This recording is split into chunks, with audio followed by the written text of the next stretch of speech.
एक दिन जब दरबार लगा हुआ था, शहंशाह अकबर अपने सिंहासन पर विराजमान थे। दरबार हमेशा की तरह खचाखच भरा था। सभी नवरत्न अपनी अपनी जगहों पर विराजमान थे, लेकिन सबकी निगाहें शहंशाह अकबर के चेहरे पर टिकी थी। जहां आज हमेशा वाली रौनक की जगह एक गहरी सोच ने ले ली थी। कल रात शहंशाह ने एक अजीब सपना देखा था। एक ऐसा सपना जिसने उनके जहन में एक ऐसा सवाल पैदा कर दिया था जिसका जवाब पूरी सल्तनत में किसी के पास नहीं था। अकबर अपनी गद्दी से उठे। उनके मखमली जूतों की आहट पूरे दरबार में गूंज उठी। उन्होंने एक गहरी सांस ली और बोले, हमारे अजीज दरबारियों, आज हम आपसे कोई मशवरा नहीं, बल्कि एक सवाल का जवाब चाहते हैं। एक ऐसा सवाल जो रात भर हमें सोने नहीं दिया। पूरा दरबार खामोश हो गया। सब कान लगाकर सुनने लगे। अकबर ने अपनी भारी आवाज में कहा, इस दुनिया में ऐसी कौन सी चीज है जिसे बनाने वाला उसे बेच देता है, खरीदने वाला उसे अपने लिए कभी इस्तेमाल नहीं करता, और जो उसे इस्तेमाल करता है उसे पता ही नहीं होता कि वो उसे इस्तेमाल कर रहा है। ये सवाल हवा में एक तीर की तरह तैर गया। दरबार में बैठे बड़े बड़े विद्वान, सिपह सालार और मंत्री एक दूसरे का मुंह ताकने लगे।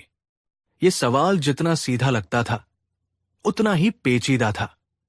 एक मंत्री ने हिम्मत करके कहा, जहांपनाह, शायद। जहर?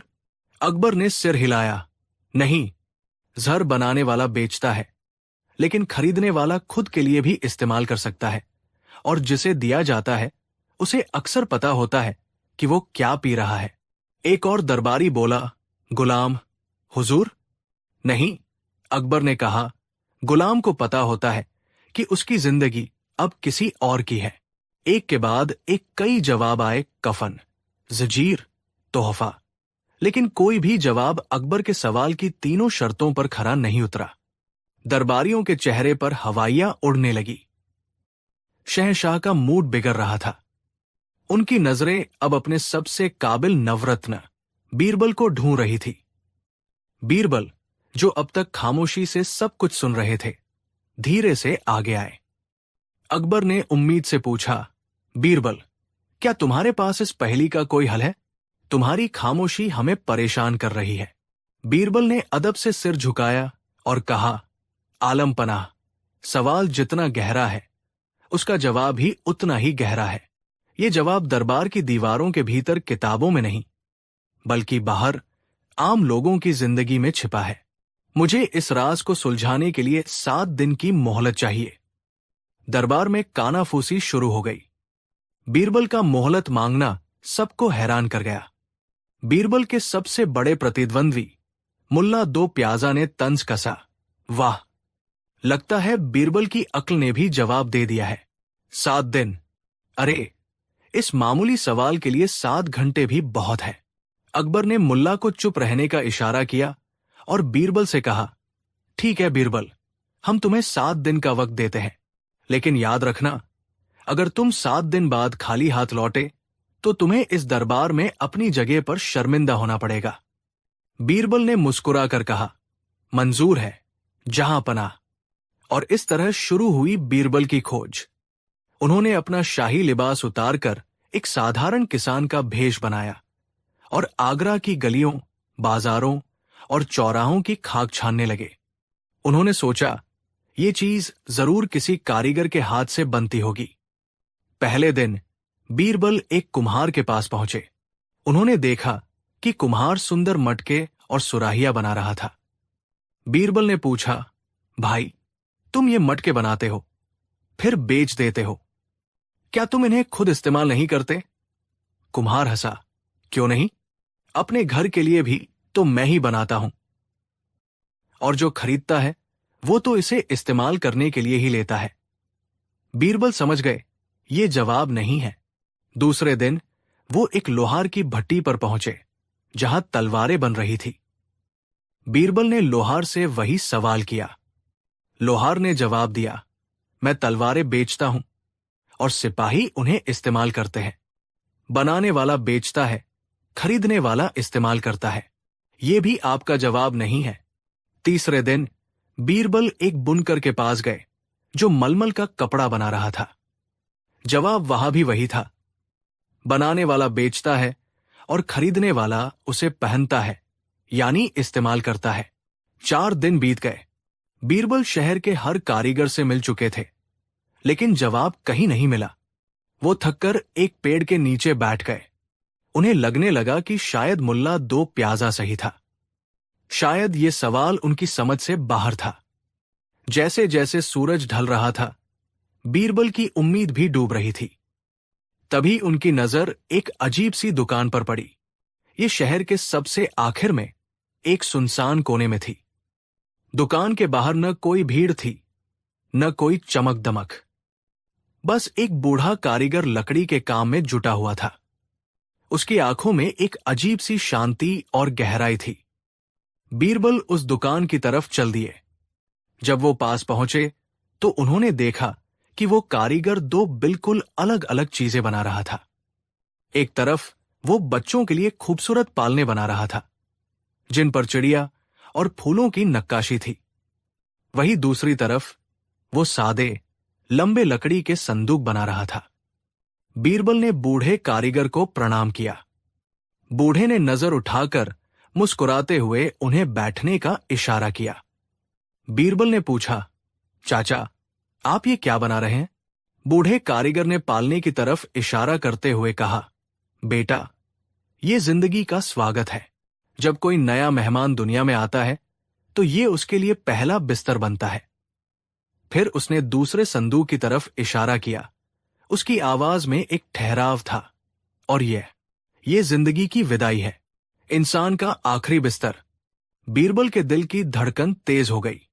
उन्हें लगा कि वो अपनी मंजिल के बहुत करीब है। उन्होंने हिम्मत करके पूछा, चाचा, एक सवाल पूछूं? पूछो बेटा, बूढ़े ने कहा। ये जो आप दूसरा संदूक बनाते हैं, इसे आप बनाने के बाद बेच देते होंगे? बीरबल ने पूछा।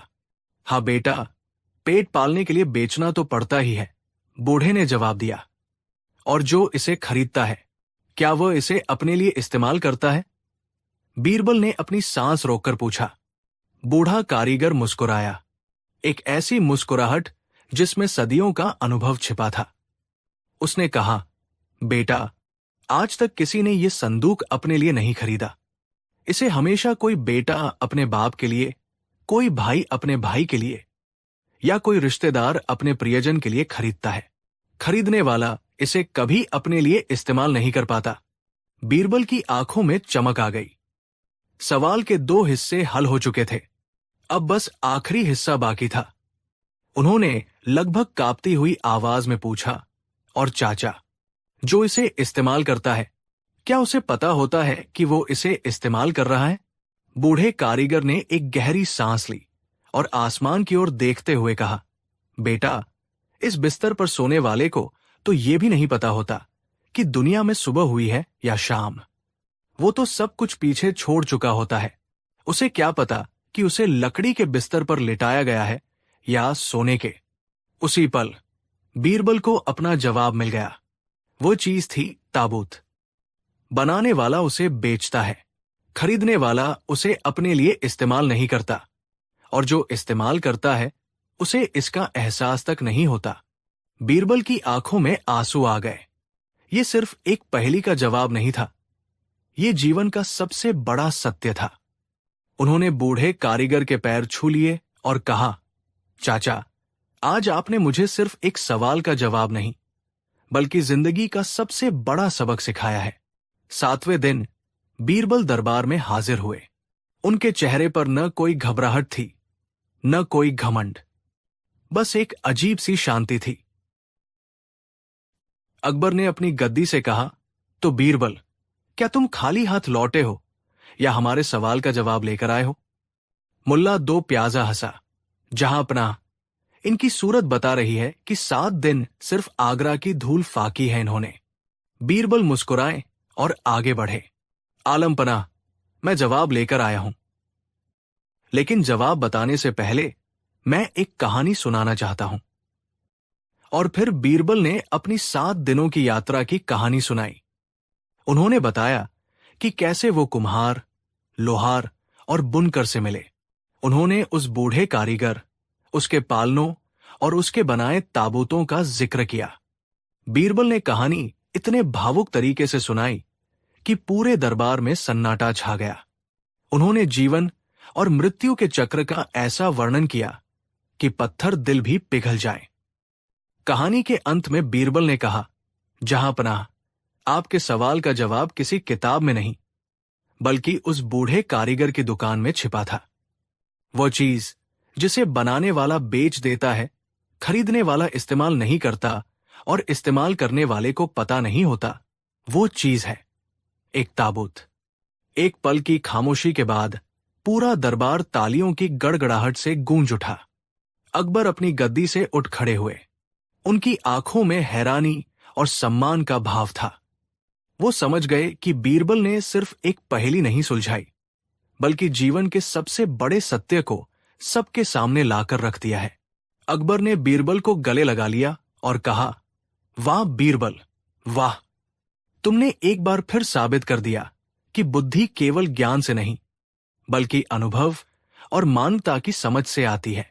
अकबर ने बीरबल को इनाम में सोने की मोहरें देने का ऐलान किया, लेकिन बीरबल ने हाथ जोड़कर कहा, जहांपनाह, ये इनाम मेरा नहीं, बल्कि उस बूढ़े कारीगर का है, जो शहर के कोने में बैठकर बिना किसी श्रेय के जिंदगी के सबसे बड़े सच को अपनी छेनी से आकार देता है।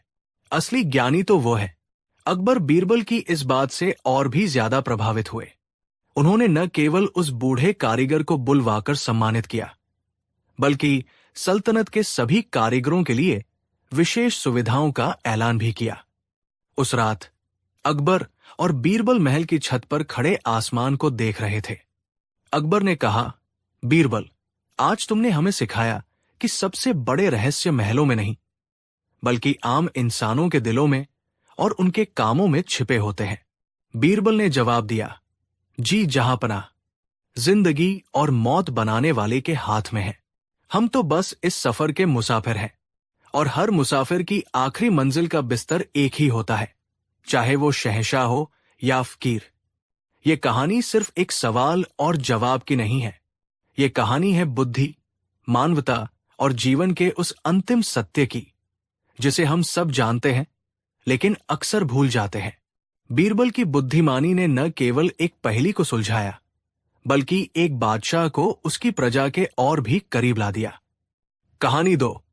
बात उन दिनों की है जब आगरा की सल्तनत पर शहंशाह अकबर का राज था।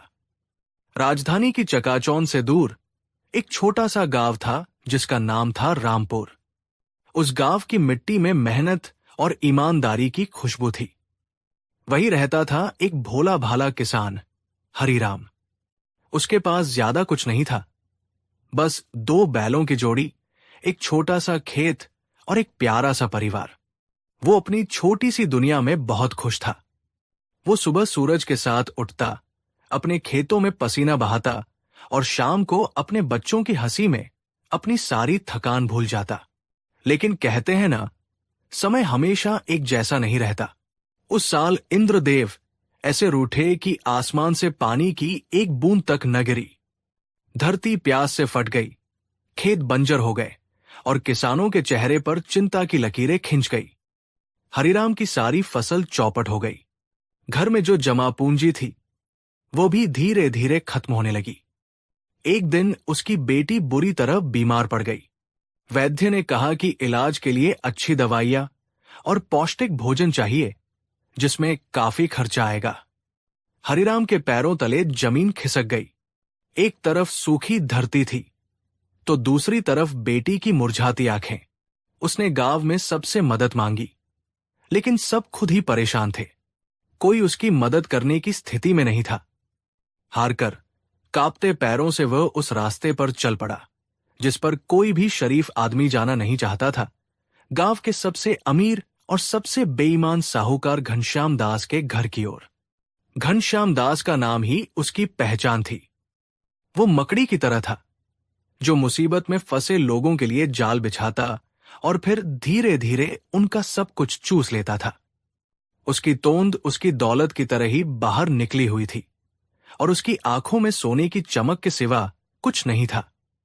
हरिराम जब उसके आलीशान घर के बाहर पहुंचा तो उसकी हिम्मत जवाब दे गई, लेकिन बेटी का चेहरा याद आते ही उसने हिम्मत जुटाई और दरवाजा खटखटाया।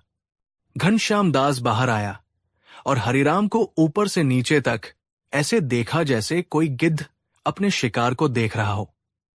क्या बात है हरिराम, आज इस गरीब खाने का रास्ता कैसे भूल गए?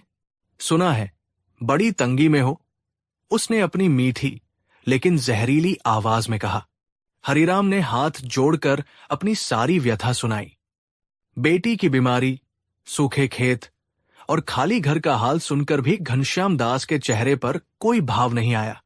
उसने कुछ देर सोचने का नाटक किया और फिर बोला, देखो हरिराम, मैं तुम्हारी मदद तो करना चाहता हूं। आखिर हम एक ही गांव के हैं। तुम्हें कितने पैसे चाहिए? 100 चांदी के सिक्के, सेठ जी। बस इतना ही। फसल आते ही मैं आपका एक एक पैसा सूद समेत लौटा दूंगा, हरिराम ने उम्मीद से कहा। घनश्याम दास की आंखों में एक शैतानी चमक उभरी। उसने कहा, ठीक है, मैं तुम्हें 100 सिक्के दूंगा, लेकिन मेरी एक शर्त है, मैं तुमसे कोई ब्याज नहीं लूंगा। हरिराम हैरान रह गया। बिना ब्याज के कर्ज? ये तो असंभव था। उसे लगा शायद सेठ का दिल पिघल गया है। आपकी बहुत मेहरबानी होगी सेठ जी, मैं आपकी शर्त मानने को तैयार हूं। घनश्याम दास मुस्कुराया, एक ऐसी मुस्कुराहट जिसमें चालाकी छिपी थी। शर्त बहुत सीधी है हरिराम, जब तुम मेरे पैसे लौटाने आओगे तो तुम्हें पूरे 100 चांदी के सिक्के ही लौटाने होंगे, ना एक कम ना एक ज्यादा। और उन सिक्कों को तुम एक ऐसे थैले में लेकर आओगे जिसमें पूरा आसमान समा जाए। हरिराम इस अजीब शर्त को सुनकर चकरा गया। एक थैला जिसमें आसमान समा जाए? सेठ जी, ये कैसा थैला होगा? घनश्याम दास ने हंसते हुए कहा, यह तुम्हें सोचना है हरिराम। अगर तुम ये शर्त पूरी नहीं कर पाए तो तुम्हारा ये खेत और घर मेरा हो जाएगा। बोलो, मंजूर है? हरिराम दुविधा में पड़ गया। शर्त बहुत अजीब थी, लेकिन उसके पास कोई और रास्ता नहीं था। बेटी की जान से बढ़कर कुछ नहीं था। उसने सोचा, शायद सेठ जी मजाक कर रहे हैं, जब मैं पैसे लौटाऊंगा तो मान जाएंगे। यही सोचकर उसने कांपते हुए हामी भर दी। घनश्याम दास ने उसे एक कोरे कागज पर अंगूठा लगाने को कहा। हरिराम अनपढ़ था, उसने बिना सोचे समझे अंगूठा लगा दिया। सेठ ने उसे 100 सिक्के थमा दिए। हरिराम सिक्के लेकर सीधा वैद्य के पास भागा। हरिराम की बेटी का इलाज शुरू हो गया और वो धीरे धीरे ठीक होने लगी। बेटी को हंसता खेलता देख हरिराम को लगा कि उसने सही फैसला किया था। अब उसके सामने कर्ज चुकाने की चुनौती थी। सौभाग्य से कुछ ही हफ्तों में मानसून ने दस्तक दी। आसमान से अमृत की तरह पानी बरसा और सूखी धरती फिर से हरी भरी हो गई। हरिराम ने दिन को दिन और रात को रात नहीं समझा। उसने अपने खेत में दोगुनी मेहनत की। उसकी मेहनत रंग लाई और इस बार फसल ऐसी हुई जैसी पहले कभी नहीं हुई थी। फसल बेचकर उसे इतना मुनाफा हुआ कि उसने आसानी से 100 चांदी के सिक्के अलग कर लिए और घर का खर्च भी चला लिया। वो दिन आ गया जब उसे कर्ज चुकाना था। वो बहुत खुश था। उसने 100 सिक्के गिने और अपनी पत्नी से कहा, आज मैं सेठ का कर्ज उतारकर इस बोझ से मुक्त हो जाऊंगा। उसकी पत्नी ने चिंता से कहा, लेकिन उस थैले का क्या जिसमें आसमान समा जाए? आपने कुछ सोचा? हरिराम ने हंसकर कहा, अरे भगवान, वो तो सेठ जी ने बस कहने के लिए कह दिया होगा। जब मैं उनके पूरे 100 सिक्के लौटा दूंगा तो वो मान जाएंगे। भला ऐसा थैला दुनिया में कहीं होता है क्या? यही सोचकर वो 100 सिक्के एक साधारण से कपड़े के थैले में रखकर घनश्याम दास के पास पहुंचा। वो खुशी खुशी सेठ के सामने गया और सिक्कों का थैला उसके आगे रख दिया। सेठ जी, ये लीजिए आपके पूरे 100 चांदी के सिक्के। आपका बहुत बहुत धन्यवाद कि आपने मुश्किल समय में मेरी मदद की।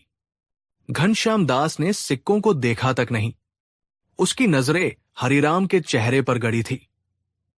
उसने अपनी धूर्त मुस्कान के साथ पूछा, सिक्के तो ठीक है हरिराम, लेकिन मेरा वो थैला कहाँ है? वो थैला जिसमें आसमान समाता हो। हरिराम का दिल धक से रह गया। सेठ जी, मैंने बहुत ढूंढा, पर ऐसा कोई थैला मुझे नहीं मिला। ये तो एक असंभव बात है। आप कृपया ये सिक्के रख लीजिए और मुझे कर्ज से मुक्त कर दीजिए। घनश्याम दास जोर जोर से हंसने लगा। उसकी हंसी किसी चुड़ैल की हंसी जैसी लग रही थी। असंभव? लेकिन तुमने तो शर्त मानी थी। तुमने कागज पर अंगूठा लगाया था। लाओ, वो थैला लाओ, नहीं तो शर्त के मुताबिक तुम्हारा घर और खेत आज से मेरा हुआ। ये कहकर उसने वो कागज निकाला जिस पर हरिराम ने अंगूठा लगाया था। उस कोरे कागज पर अब साफ साफ लिखा था कि यदि हरिराम आसमान वाला थैला लाने में असफल रहा तो उसकी सारी संपत्ति साहूकार की हो जाएगी। हरिराम के पैरों के नीचे से जमीन खिसक गई। वो समझ गया कि वो एक बहुत बड़े धोखे का शिकार हो चुका है। वो सेठ के पैरों में गिर पड़ा, गिड़गिड़ाया, सेठ जी, मुझ गरीब पर रहम करो। मेरे बच्चों का क्या होगा? मैं बर्बाद हो जाऊंगा। लेकिन पत्थर दिल घनश्याम दास पर उसकी बातों का कोई असर नहीं हुआ। उसने अपने लठैतों को बुलाया और कहा, इसको यहां से बाहर निकालो और इसके खेत पर कब्जा कर लो। कल सुबह तक इसका परिवार घर खाली कर दे, वरना मैं अच्छा नहीं करूंगा। हरिराम को धक्के मारकर बाहर निकाल दिया गया। वो रोता बिलखता घर लौटा। गांव वालों ने जब ये सुना तो सबको बहुत दुख हुआ, लेकिन कोई भी घनश्याम दास के खिलाफ बोलने की हिम्मत नहीं कर सका। हरिराम को लगा जैसे उसकी दुनिया ही उजड़ गई है।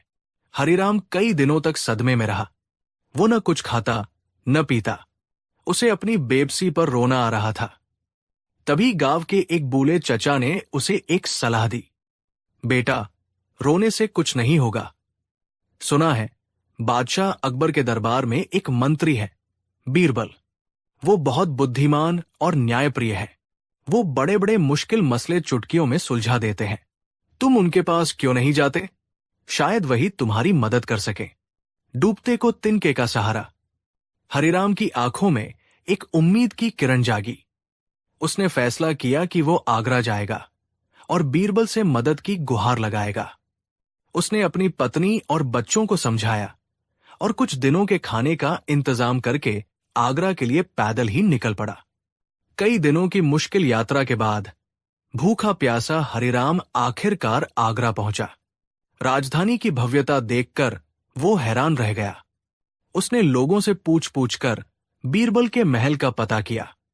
जब वो महल पहुंचा तो पहरेदारों ने उसे उसकी फटी पुरानी हालत देखकर रोक दिया। हरिराम ने उनसे बहुत विनती की, मुझे बस एक बार मंत्री बीरबल से मिलना है, मैं बहुत बड़ी मुसीबत में हूं। तभी महल के अंदर से बीरबल खुद बाहर आ रहे थे। उन्होंने हरिराम की आवाज सुनी और उसकी आंखों में निराशा और उम्मीद का मिलाजुला भाव देखा। बीरबल इंसान की परख करना जानते थे। उन्होंने पहरेदारों को उसे अंदर आने देने का आदेश दिया।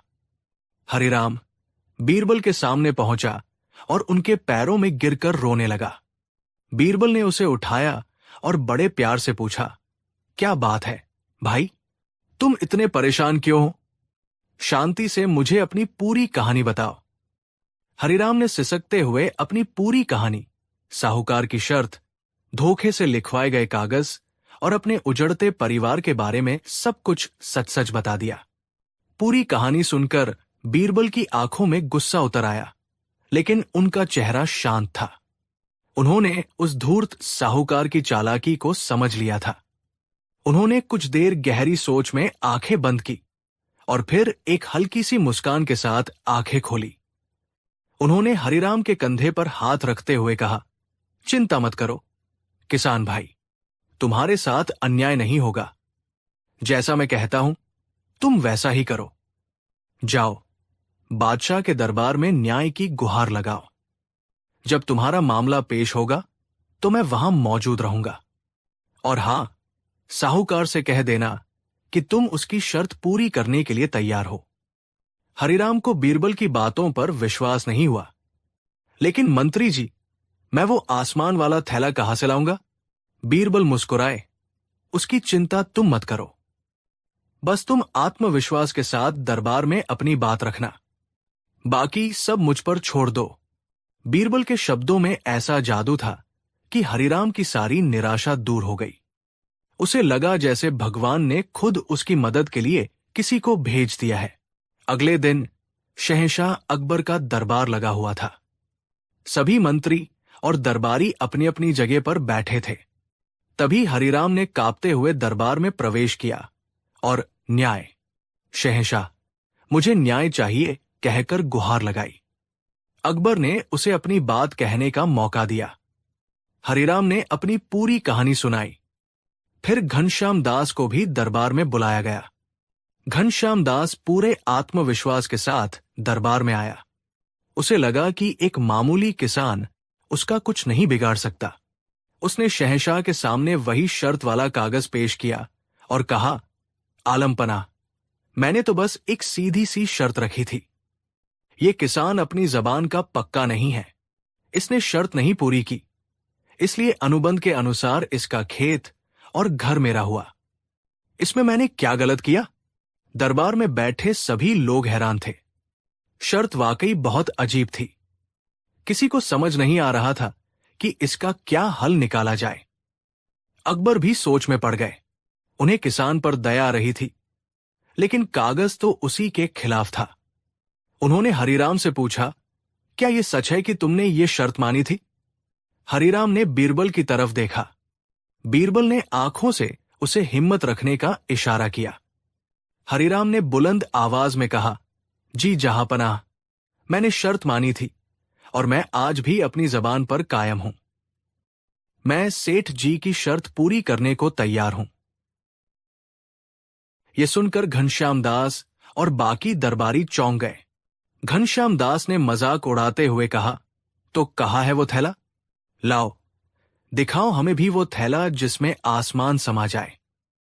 तभी बीरबल अपनी जगह से उठे और शहंशाह से इजाजत लेकर आगे आए। उन्होंने मुस्कुराते हुए कहा, सेठ जी, किसान अपना वादा पूरा करने के लिए थैला साथ लाया है, लेकिन थैला बहुत कीमती और नाजुक है। उसे दरबार के बीच में ही देखा जा सकता है। सबकी आंखें दरवाजे की तरफ टिक गई, ये देखने के लिए कि ऐसा कौन सा चमत्कारी थैला आने वाला है। बीरबल ने अपने एक सेवक को इशारा किया।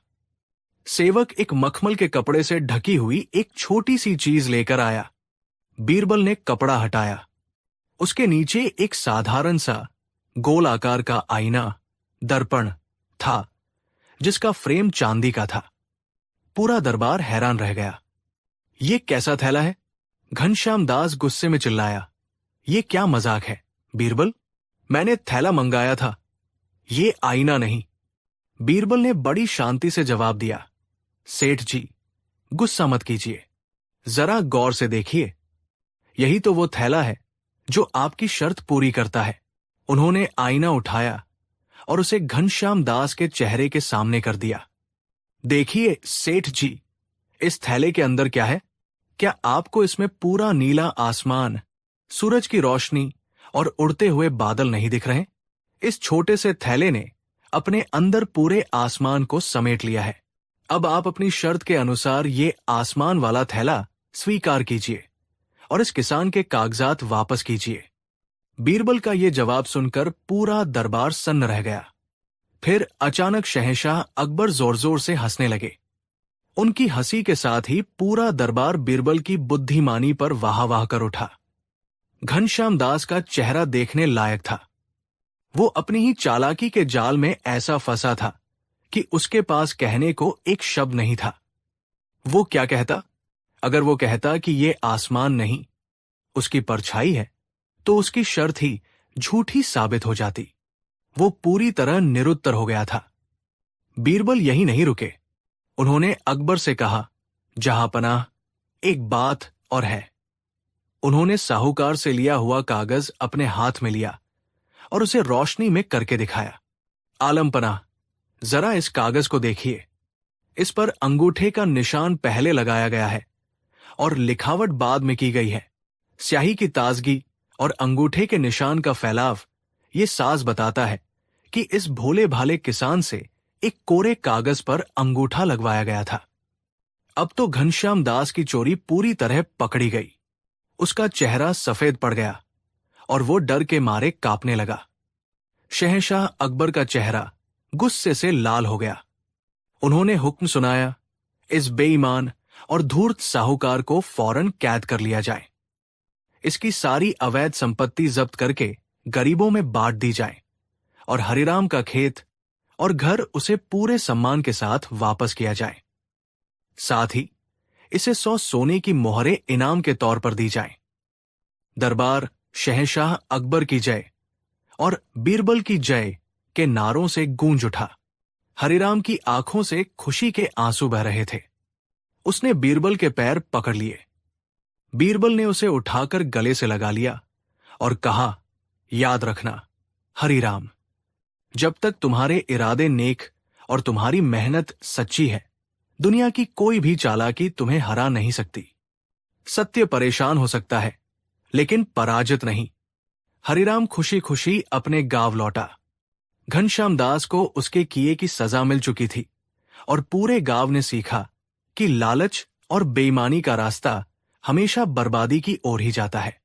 और दूर आगरा में बीरबल की बुद्धिमानी का एक और किस्सा इतिहास के पन्नों में हमेशा के लिए दर्ज हो गया। कहानी 3। शहंशाह जलालुद्दीन मोहम्मद अकबर के दौर में आगरा शहर सिर्फ मुगलिया सल्तनत की राजधानी ही नहीं था, बल्कि ये व्यापार और वाणिज्य का एक बहुत बड़ा केंद्र भी था। दूर दूर से व्यापारी यहां अपना माल बेचने और खरीदने आते थे।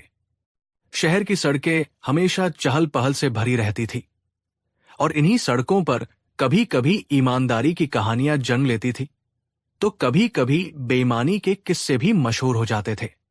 लेकिन आगरा की आवाम को एक बात का यकीन था कि चाहे कोई कितना भी बड़ा चोर हो, कितना भी शातिर बेईमान हो, अगर उसका मामला बीरबल के पास पहुंच गया तो उसका बचना नामुमकिन है। बीरबल की नजरें एक्सरे की तरह थी, जो इंसान के कपड़ों के पार जाकर उसकी नीयत को देख लेती थी। एक दिन अकबर के दरबार में एक ऐसा ही मामला पेश हुआ जिसने दोस्ती, भरोसे और लालच की एक ऐसी कहानी बुनी जिसे सुलझाना किसी के लिए भी आसान नहीं था। मामला 4 दोस्तों का था, कासिम, रहीम, करीम और सलीम। चारों बचपन के दोस्त थे और साथ मिलकर कपड़ों का व्यापार करते थे। उन्होंने सालों की मेहनत और ईमानदारी से अच्छा खासा पैसा कमाया था। एक दिन उन्होंने फैसला किया कि वो अपने व्यापार को और बढ़ाने के लिए ईरान की एक लंबी यात्रा पर जाएंगे, जहां से वो बेहतरीन रेशम और कालीन खरीद कर लाएंगे। यात्रा लंबी और खतरनाक थी, इसलिए उन्होंने अपनी जिंदगी भर की कमाई यानी सोने की 1000 अशर्फियों को हिफाजत से रखने का फैसला किया। उन्होंने अशर्फियों को एक बड़े से चमड़े के थैले में भरा और सोचा कि इसे कहां सुरक्षित रखा जाए। कासिम ने कहा, क्यों न हम इसे किसी सराय के मालिक के पास अमानत के तौर पर रख दें। रहीम ने असहमति जताते हुए कहा, नहीं, सराय वालों पर भरोसा नहीं किया जा सकता। क्या पता हमारे पीछे वो थैला लेकर भाग जाए। काफी सोच विचार के बाद सलीम ने एक तरकीब सुझाई। शहर के बाहर जो बूले हकीम साहब रहते हैं, वो बहुत ही नेक और ईमानदार इंसान है। पूरा शहर उनकी ईमानदारी की कस्में खाता है। हम अपनी अशर्फियों का थैला उनके पास रखवा देते हैं। जब हम यात्रा से लौटेंगे तो वापस ले लेंगे। ये बात सबको पसंद आई। चारों दोस्त अशर्फियों का थैला लेकर हकीम साहब के पास पहुंचे।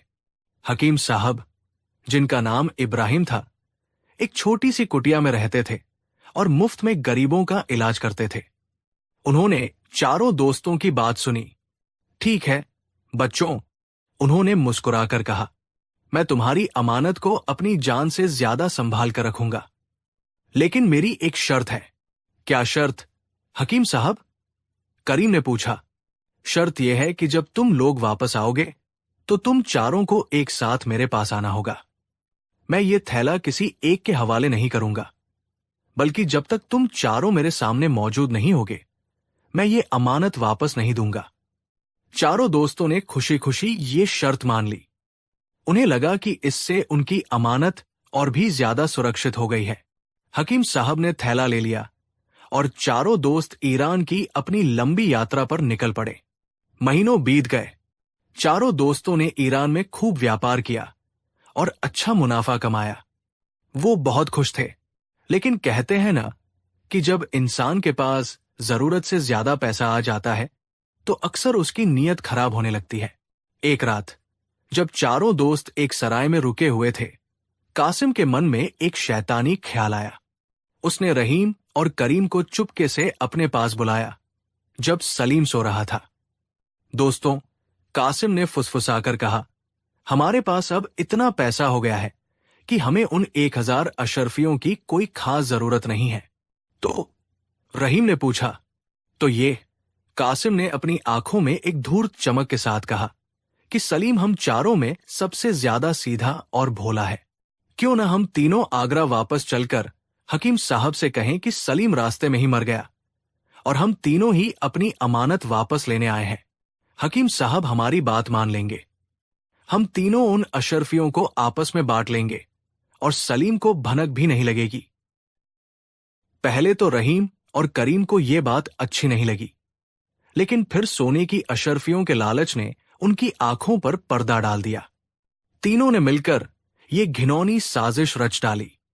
अगली सुबह जब सलीम सोकर उठा तो उसने देखा कि उसके तीनों दोस्त और उनका सारा सामान गायब था। उसे लगा कि शायद वो लोग बाजार गए होंगे, लेकिन जब शाम तक वो नहीं लौटे तो सलीम समझ गया कि उसके साथ धोखा हुआ है। उसका दिल टूट गया। उसे पैसों का इतना दुख नहीं था जितना अपने बचपन के दोस्तों के धोखे का था। खैर, वो अकेला ही धीरे धीरे अपना सफर तय करके कुछ हफ्तों बाद आगरा पहुंचा। इधर कासिम, रहीम और करीम पहले ही आगरा पहुंच चुके थे। वो तीनों सीधे हकीम साहब के पास गए और बड़े दुख का नाटक करने लगे। हकीम साहब, गजब हो गया। कासिम ने रोनी सूरत बनाकर कहा, हमारा प्यारा दोस्त सलीम रास्ते में एक जंगली जानवर का शिकार हो गया। हम उसे बचा नहीं पाए। अब हम तीनों ही बचे हैं और अपनी अमानत वापस लेने आए हैं। हकीम साहब को उनकी कहानी सुनकर बहुत दुख हुआ। उन्होंने उन पर भरोसा कर लिया। उन्होंने सोचा कि जब 4 में से 3 मालिक आ ही गए हैं तो अब अमानत लौटाने में क्या हर्ज है। उन्होंने अशरफियों का थैला उन तीनों के हवाले कर दिया। तीनों बेईमान दोस्त थैला लेकर खुशी खुशी चले गए और उन्होंने अशरफियों को आपस में बांट लिया। कुछ हफ्तों बाद जब बेचारा सलीम आगरा पहुंचा तो वो सबसे पहले हकीम साहब के पास गया। उसे उम्मीद थी कि कम से कम उसकी अमानत तो सुरक्षित होगी। हकीम साहब, मैं सलीम, हम 4 दोस्त आपके पास अपनी अमानत रखवा कर गए थे। सलीम को जिंदा देखकर हकीम साहब के पैरों तले जमीन खिसक गई। वो हक्के बक्के रह गए। तुम तो मर गए थे। उनके मुंह से बस इतना ही निकला। सलीम ने जब पूरी कहानी सुनी तो उसका रहा भरोसा भी टूट गया। उसने हकीम साहब से अपनी अशरफियां मांगी, लेकिन हकीम साहब के पास अब कुछ नहीं था। मैंने तो तुम्हारी अमानत तुम्हारे दोस्तों को लौटा दी, हकीम साहब ने उदासी से कहा। उन्होंने मुझे धोखा दिया। सलीम गुस्से में आ गया। ये मैं नहीं जानता। अमानत आपकी जिम्मेदारी थी। शर्त यह थी कि आप चारों के आने पर ही थैला लौटाएंगे। आपने शर्त तोड़ी है। अब आपको मेरी अशरफियां लौटानी होंगी। मामला बढ़ गया। हकीम साहब बेचारे गरीब आदमी थे। वो भला 1000 सोने की अशरफिया कहां से लौटाते? सलीम ने यह मामला शहर के काजी के पास दायर कर दिया। काजी ने दोनों पक्षों की बात सुनी, लेकिन मामला बहुत उलझा हुआ था। हकीम साहब ने अपनी गलती मान ली थी, लेकिन उनके पास पैसे नहीं थे और सलीम अपनी जिंदगी भर की कमाई खो चुका था। काजी कोई फैसला नहीं कर पा रहे थे। आखिरकार यह मामला शहंशाह अकबर के दरबार में पहुंचा। अकबर ने पूरी कहानी सुनी। उन्हें हकीम साहब की ईमानदारी पर कोई शक नहीं था, लेकिन यह भी सच था कि उनसे गलती हुई थी और सलीम के साथ सरासर नाइंसाफी हुई थी। अकबर को उन 3 बेईमान दोस्तों पर बहुत गुस्सा आया, लेकिन उन्हें सजा देने का कोई सीधा सबूत नहीं था। वो तीनों तो साफ मुकर सकते थे कि उन्होंने कोई थैला लिया ही नहीं। अकबर ने अपनी नजरें बीरबल की ओर घुमाई। बीरबल, इस मामले ने हमें धर्म संकट में डाल दिया है।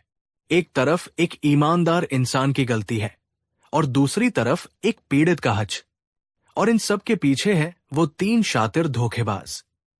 बताओ, इंसाफ कैसे किया जाए? बीरबल आगे बढ़े।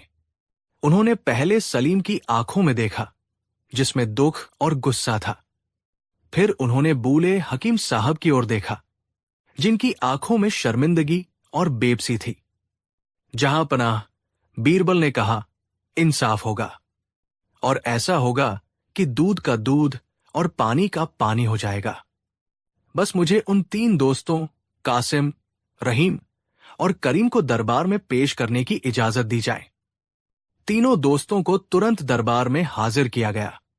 वो तीनों ऐसे अनजान बन रहे थे जैसे कुछ हुआ ही न हो। बीरबल ने उन तीनों से पूछा, क्या तुम लोगों ने हकीम साहब के पास 1000 अशरफियों का थैला अमानत के तौर पर रखवाया था? जी हां, रखवाया था, कासिम ने बड़ी सफाई से कहा। लेकिन हम तो अभी अभी ईरान से लौटे हैं। हम तो अभी हकीम साहब के पास गए ही नहीं। अच्छा, बीरबल ने कहा, तो फिर ये सलीम कौन है? ये हमारा दोस्त है, रहीम ने कहा। बेचारा रास्ते में हमसे बिछड़ गया था। हमें तो लगा था कि ये खो गया। अच्छा हुआ कि ये सलामत पहुंच गया। वो तीनों इतनी सफाई से झूठ बोल रहे थे कि एक पल के लिए अकबर भी धोखा खा गए। बीरबल मुस्कुराए। ठीक है, मैं तुम्हारी बात मान लेता हूं, लेकिन अब एक समस्या हो गई है। कैसी समस्या? करीम ने पूछा। बीरबल ने बहुत ही गंभीर चेहरा बनाकर कहा, समस्या यह है कि हकीम साहब बहुत बूढ़े हो गए हैं। उनकी याददाश्त कमजोर हो गई है। जब मैंने इनसे उस थैले के बारे में पूछा तो ये उसे पहचान ही नहीं पा रहे। इन्हें याद ही नहीं आ रहा कि वो थैला कैसा दिखता था, उसका रंग क्या था, वो कितना बड़ा था। ये सुनकर तीनों दोस्तों की आंखों में एक चमक आ गई। उन्हें लगा कि ये उनके लिए एक सुनहरा मौका है। बीरबल ने आगे कहा, तो शहशाहिंद ने यह हुक्म दिया है कि तुम तीनों अलग अलग कमरों में जाओगे और कागज पर उस थैले का पूरा हुलिया लिखोगे। उसका रंग, उसका आकार, उस पर कोई निशान हो तो वो भी। अगर तुम तीनों का जवाब एक जैसा हुआ तो हम मान लेंगे कि तुम सच बोल रहे हो और तुम्हें तुम्हारी अमानत मिल जाएगी। लेकिन अगर किसी का भी जवाब अलग हुआ तो समझा जाएगा कि तुम लोग दरबार को गुमराह कर रहे हो। तीनों दोस्त खुशी खुशी तैयार हो गए। उन्हें लगा कि ये तो बहुत आसान काम है। उन्होंने तो वो थैला अपनी आंखों से देखा था। तीनों को अलग अलग कमरों में भेज दिया गया और उन्हें कागज कलम दे दी गई। कुछ देर बाद तीनों ने अपने अपने जवाब सिपाहियों के हाथ बीरबल तक पहुंचा दिए। बीरबल ने तीनों कागजों को अपने हाथ में लिया और उन्हें बिना पढ़े ही फाड़कर फेंक दिया। ये देखकर पूरा दरबार हैरान रह गया। फिर बीरबल सलीम की ओर मुड़े। सलीम, अब तुम बताओ, वो थैला कैसा दिखता था?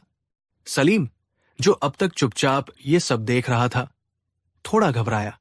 उसे समझ नहीं आ रहा था कि बीरबल क्या करना चाहते हैं। उसने कहा, हुजूर, वो एक पुराना काले रंग का चमड़े का थैला था। काफी बड़ा था और उसके एक कोने पर मेरा नाम अक्षर खुदा हुआ था। अब बीरबल उन 3 दोस्तों की ओर मुड़े जिन्हें वापस दरबार में लाया जा चुका था। अब तुम तीनों सुनो। बीरबल की आवाज में अब शाही हुक्म की गूंज थी। तुम तीनों ने मुझे जो लिख कर दिया है वो मैं पढ़ चुका हूं। ये एक सफेद झूठ था, लेकिन बीरबल का आत्मविश्वास ऐसा था कि उन तीनों को यकीन हो गया। बीरबल ने कासिम से कहा, कासिम, तुमने लिखा है कि थैला भूरे रंग का था और उस पर चांद का निशान बना था। कासिम हक्का बक्का रह गया। उसने ऐसा कुछ नहीं लिखा था। बीरबल ने रहीम से कहा, रहीम, तुमने लिखा है कि थैला हरे रंग का था और उस पर एक फूल बना था। रहीम का मुंह खुला का खुला रह गया। और फिर बीरबल ने करीम से कहा, और करीम, तुमने तो हद ही कर दी। तुमने लिखा है कि थैला लाल रंग का था और वो रेशम का बना था। तीनों दोस्त एक दूसरे का चेहरा देखने लगे। वो समझ गए कि वो बीरबल के बुने जाल में बुरी तरह से फंस चुके हैं। बीरबल ने उन्हें एक ऐसा झूठ बोला था जिसका वो खंडन नहीं कर सकते थे, क्योंकि अगर वो कहते कि नहीं, हमने ऐसा नहीं लिखा, तो बीरबल तुरंत पूछ लेते, तो फिर क्या लिखा है, बताओ। और चूंकि उन्होंने थैला देखा ही नहीं था, उनके जवाब जरूर अलग अलग होते। बीरबल ने उन्हें खुद ही चोर साबित करने का मौका दे दिया था। तो जहांपनाह, बीरबल ने अकबर की ओर मुड़ते हुए कहा, अब आप ही फैसला कीजिए। ये कैसे हो सकता है कि एक ही थैले को 4 दोस्तों में से 3 लोग बिल्कुल अलग अलग बताएं, जबकि चौथा दोस्त सलीम उसका सही हुलिया बता रहा है। बीरबल रुके नहीं। उन्होंने अपना आखिरी दाव खेला, और सबसे बड़ा सबूत तो ये है, जहांपनाह, कि जब मैंने इनसे थैले का हुलिया लिखने को कहा, तो ये तीनों खुशी खुशी तैयार हो गए। क्यों? क्योंकि इन्होंने कभी वो थैला देखा ही नहीं था। ये तो हकीम साहब थे जिन्होंने उन तीनों धोखेबाजों को एक दूसरा थैला दिया था। असली थैला तो अभी भी हकीम साहब के पास ही सुरक्षित है। ये बीरबल का मास्टर स्ट्रोक था। ये भी एक झूठ था, लेकिन इसने उन तीनों बेईमानों की कमर तोड़ दी। कासिम, रहीम और करीम समझ गए कि अब उनका बचना नामुमकिन है। वो तीनों बीरबल के पैरों में गिर पड़े और अपना गुनाह कबूल कर लिया। हमें माफ कर दीजिए हुजूर, हमसे गलती हो गई। लालच में हम अंधे हो गए थे। सच्चाई सबके सामने आ चुकी थी। अकबर बीरबल की इस अद्भुत न्याय प्रणाली को देखकर दंग रह गए थे। बीरबल ने बिना किसी सबूत के सिर्फ इंसानी मनोविज्ञान और अपनी बुद्धि के बल पर 3 शातिर अपराधियों को अपना गुनाह कबूल करने पर मजबूर कर दिया था। शहंशाह ने फैसला सुनाया। कासिम, रहीम और करीम से अशरफियों का थैला वापस लेकर सलीम को लौटाया गया, और धोखेबाजी और दरबार को गुमराह करने के जुर्म में उन तीनों को 1 साल की कैद की सजा सुनाई गई। और बूले हकीम साहब, अकबर ने उन्हें सम्मान के साथ बरी कर दिया। हकीम साहब, आपसे गलती हुई, लेकिन आपकी नीयत साफ थी। और बीरबल ने यह साबित कर दिया है कि एक ईमानदार इंसान की गलती को माफ किया जा सकता है, लेकिन एक बेईमान की चालाकी को नहीं। यह कहानी हमें सिखाती है कि लालच और बेईमानी की राह पर चलकर इंसान शायद कुछ समय के लिए कामयाब हो जाए, लेकिन अंत में जीत हमेशा सच्चाई और ईमानदारी की ही होती है। और एक सच्चा दोस्त सोने की 1000 अशरफियों से भी ज्यादा कीमती होता है। कहानी 4। शहंशाह जलालुद्दीन मोहम्मद अकबर की सल्तनत में आगरा शहर सिर्फ मुगलिया ताकत का केंद्र नहीं था, बल्कि ये किस्से कहानियों का एक जीता जागता शहर था। यहां के बाजारों में जितनी मसालों की खुशबू थी, उससे कहीं ज्यादा दिलचस्प कहानियां हवा में तैरती थी। और इन कहानियों के सबसे बड़े नायक थे बीरबल। बीरबल का नाम सिर्फ दरबार की चारदीवारी तक ही सीमित नहीं था, बल्कि आगरा की हर गली, हर कूचे में उनकी बुद्धिमानी के चर्चे होते थे। जब भी कोई मामला पेचीदा हो जाता, जब भी कोई पहेली अनसुलझी रह जाती, तो लोगों की जुबान पर एक ही नाम आता, बीरबल। एक दिन आगरा के एक कोने से एक ऐसी ही पहेली उठी जो धीरे धीरे पूरे शहर में चर्चा का विषय बन गई और आखिरकार शहंशाह अकबर के दरबार तक आ पहुंची। ये पहेली जुड़ी थी आगरा के एक बहुत ही अमीर लेकिन संकी सेठ हरकिशन दास से। हरकिशन दास के पास दौलत की कोई कमी नहीं थी, लेकिन औलाद के नाम पर उसके घर में 3 बेटियां थी, रूपा, सोना और हीरा। तीनों बहनें एक दूसरे से बिल्कुल अलग थी। रूपा सबसे बड़ी बेहद खूबसूरत थी। उसे अपनी सुंदरता पर बहुत नाज था और वो हमेशा सजने संवरने में लगी रहती थी। सोना मझली बहुत लालची थी। उसकी आंखों में हर वक्त सोने और जवाहरात की चमक रहती थी। दौलत के आगे उसे कुछ नहीं सूझता था। और हीरा सबसे छोटी न तो बहुत सुंदर थी और न ही उसे दौलत का कोई मोह था, लेकिन वो बहुत बुद्धिमान, शांत और समझदार थी। वो अक्सर चुप रहती और चीजों को गहराई से समझती थी। तीनों बेटियां अब शादी के लायक हो गई थी और सेठ हरकिशन दास के लिए यही सबसे बड़ी चिंता का विषय था। वो अपनी बेटियों की शादी किसी आम लड़के से नहीं करना चाहता था। वो एक ऐसा दामाद चाहता था जो न सिर्फ अमीर हो बल्कि उसकी सन की शर्तों को भी पूरा कर सके। कई रिश्ते आए, बड़े बड़े घरों से पैगाम आए, लेकिन सेठ हरकिशन दास सबको एक ही जवाब देकर लौटा देता, मेरी बेटियों की शादी ऐसे नहीं होगी। मैं अपने होने वाले दामादों की एक परीक्षा लूंगा और जो उस परीक्षा में पास होगा वही मेरी बेटी का हाथ थामेगा। आखिरकार 3 नौजवान लड़के जो आगरा के ही जाने माने परिवारों से थे, सेठ की इस चुनौती को स्वीकार करने के लिए तैयार हो गए। पहले लड़के का नाम था अमर, जो रूपा की खूबसूरती पर पिदा था। दूसरे का नाम था प्रेम, जो सोना के साथ साथ सेठ की दौलत पर भी नजर गड़ाए हुए था। और तीसरा था ज्ञान, एक पढ़ा लिखा संस्कारी नौजवान जिसे हीरा की सादगी और बुद्धिमानी ने प्रभावित किया था। एक दिन सेठ हरकिशन दास ने उन तीनों लड़कों को अपनी हवेली पर बुलाया। तीनों बेटियां भी पर्दे के पीछे से ये सब देख रही थी। सेठ ने एक बड़ी सी थाली मंगवाई जिसमें 3 बिल्कुल एक जैसी दिखने वाली रोटियां रखी थी। रोटियां न तो छोटी थी, न बड़ी, न मोटी, न पतली, वो बिल्कुल समान थी। नौजवानों, सेठ ने अपनी भारी आवाज में कहा, ये रही मेरी शादी की शर्त। तुम तीनों को मैं एक एक रोटी दूंगा। तुम्हें इन रोटियों को लेकर 1 साल के लिए एक लंबी यात्रा पर जाना होगा। ठीक 1 साल बाद इसी दिन तुम तीनों को वापस आना है और मुझे ये रोटी वापस करनी है। लेकिन शर्त यह है कि रोटी बिल्कुल वैसी ही होनी चाहिए जैसी मैं तुम्हें दे रहा हूं, न सूखी, न टूटी, न फफूंद लगी हुई। जो भी अपनी रोटी को सबसे अच्छी हालत में वापस लाएगा, उसे अपनी पसंद की लड़की से शादी करने का मौका सबसे पहले मिलेगा। ये शर्त सुनकर तीनों लड़के हैरान रह गए। ये कैसी पहेली थी? एक रोटी को भला 1 साल तक कैसे सुरक्षित रखा जा सकता है? वो तो कुछ ही दिनों में सूख कर पत्थर हो जाएगी या उस पर फफूंद लग जाएगी। ये तो सरासर नामुमकिन था। लेकिन शादी की चाह में तीनों ने शर्त मान ली। सेठ ने तीनों को एक एक रोटी दी और उन्हें विदा कर दिया। ये खबर पूरे आगरा में आग की तरह फैल गई। लोग सेठ की इस सन की शर्त पर हंस रहे थे। भला कोई रोटी को 1 साल तक कैसे बचा सकता है? हर कोई यही कह रहा था।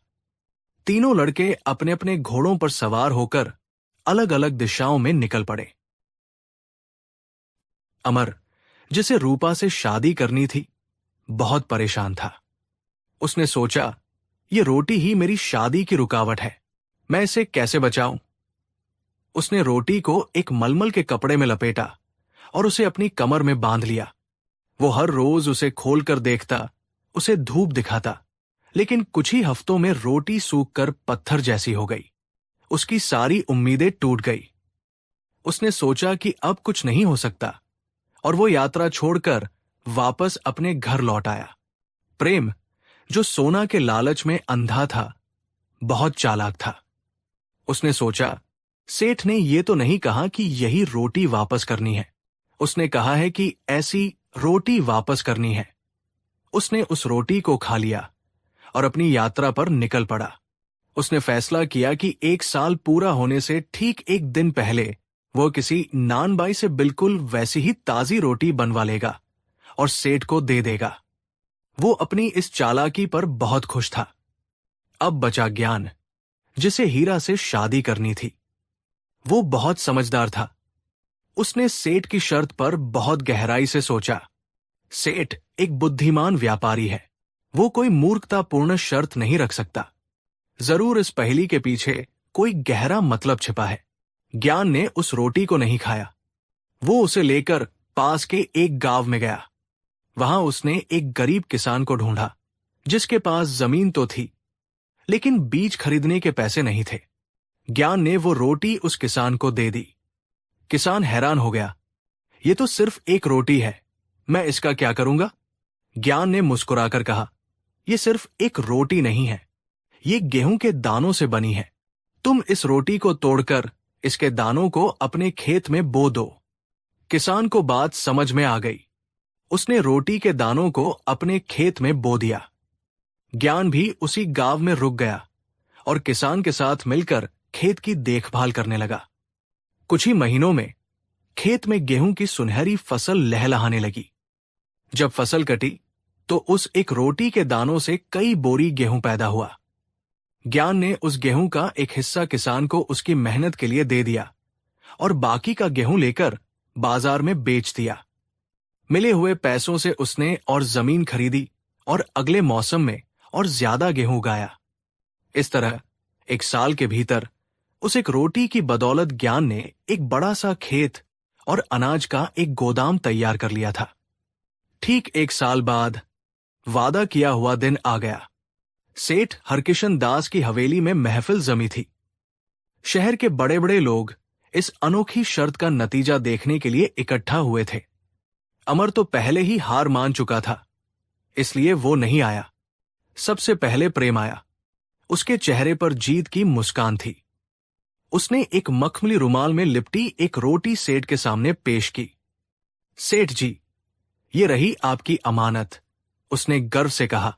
देखिए, बिल्कुल ताजी, नरम और वैसी ही जैसी आपने दी थी। सेठ ने रोटी को देखा। वो वाकई बिल्कुल वैसी ही लग रही थी। सेठ ने कुछ नहीं कहा, बस उसे अपने पास रख लिया। थोड़ी देर बाद ज्ञान आया। वो खाली हाथ था। उसे देखकर सब हैरान रह गए। प्रेम मन ही मन हंसने लगा। उसे लगा कि ज्ञान रोटी को संभाल नहीं पाया और अब खाली हाथ माफी मांगने आया है। कहाँ है तुम्हारी रोटी, ज्ञान? सेठ ने पूछा। ज्ञान ने विनम्रता से सिर झुकाया। सेठ जी, मैं आपकी दी हुई रोटी को ठीक उसी हालत में वापस नहीं ला सका। वो तो कब की खत्म हो गई। लेकिन मैं उस रोटी से जो बना है वो आपके लिए लेकर आया हूं। ये कहकर ज्ञान ने अपने सेवकों को इशारा किया। एक एक करके सेवक अंदर आने लगे। उनके सिर पर गेहूं से भरी बोरियों के ढेर थे। बैलगाड़ियां अनाज से लदी हुई थी और पीछे पीछे घी, मक्खन और ताजी रोटियों की खुशबू आ रही थी। ज्ञान ने उस एक रोटी से पैदा हुए अनाज का एक छोटा सा हिस्सा हवेली में भिजवा दिया था। सेठ जी, ज्ञान ने कहा, आपने मुझे एक रोटी दी थी जो कुछ दिनों में खराब हो जाती। मैंने उस एक रोटी को 100 रोटियों में, 1000 रोटियों में बदल दिया। मैंने आपकी दी हुई संपत्ति को नष्ट नहीं होने दिया, बल्कि उसे बढ़ाया है। अब आप ही फैसला कीजिए कि आपकी अमानत का असली रखवाला कौन है। सेठ हरकिशन दास का चेहरा खिल उठा। वो अपनी कुर्सी से खड़े हो गए और उन्होंने ज्ञान को गले लगा लिया। मैं यही तो देखना चाहता था, सेठ ने ऊंची आवाज में कहा। मैंने ये शर्त अपनी बेटियों के लिए नहीं, बल्कि अपने होने वाले दामादों की परख करने के लिए रखी थी। सेठ ने दरबार की ओर मुड़कर समझाया। मैंने तीनों को एक समान अवसर दिया था, एक रोटी, जो मेरी संपत्ति का प्रतीक थी। अमर ने उस संपत्ति को बचाने की कोशिश में उसे बेकार कर दिया। वो एक अच्छा प्रबंधक नहीं बन सकता। प्रेम ने मुझे धोखा देने की कोशिश की। उसने मेरी संपत्ति को खा लिया और मुझे नकली चीज लौटाने की कोशिश की। वो एक बेईमान और धोखेबाज इंसान है। केवल ज्ञान ही मेरी परीक्षा में सफल हुआ। उसने मेरी दी हुई छोटी सी संपत्ति को अपनी बुद्धि और मेहनत से न सिर्फ बचाया, बल्कि उसे कई गुना बढ़ा दिया। यही एक सच्चे और काबिल इंसान की निशानी है। यही मेरी दौलत और मेरी बेटी दोनों का सही हकदार है। लेकिन मामला यहां खत्म नहीं हुआ। प्रेम अपनी हार मानने को तैयार नहीं था। ये धोखा है, वो चिल्लाया। शर्त रोटी को वापस लाने की थी, न कि खेत खलिहान लाने की। मैंने शर्त पूरी की है, इसलिए पहला हथ मेरा है।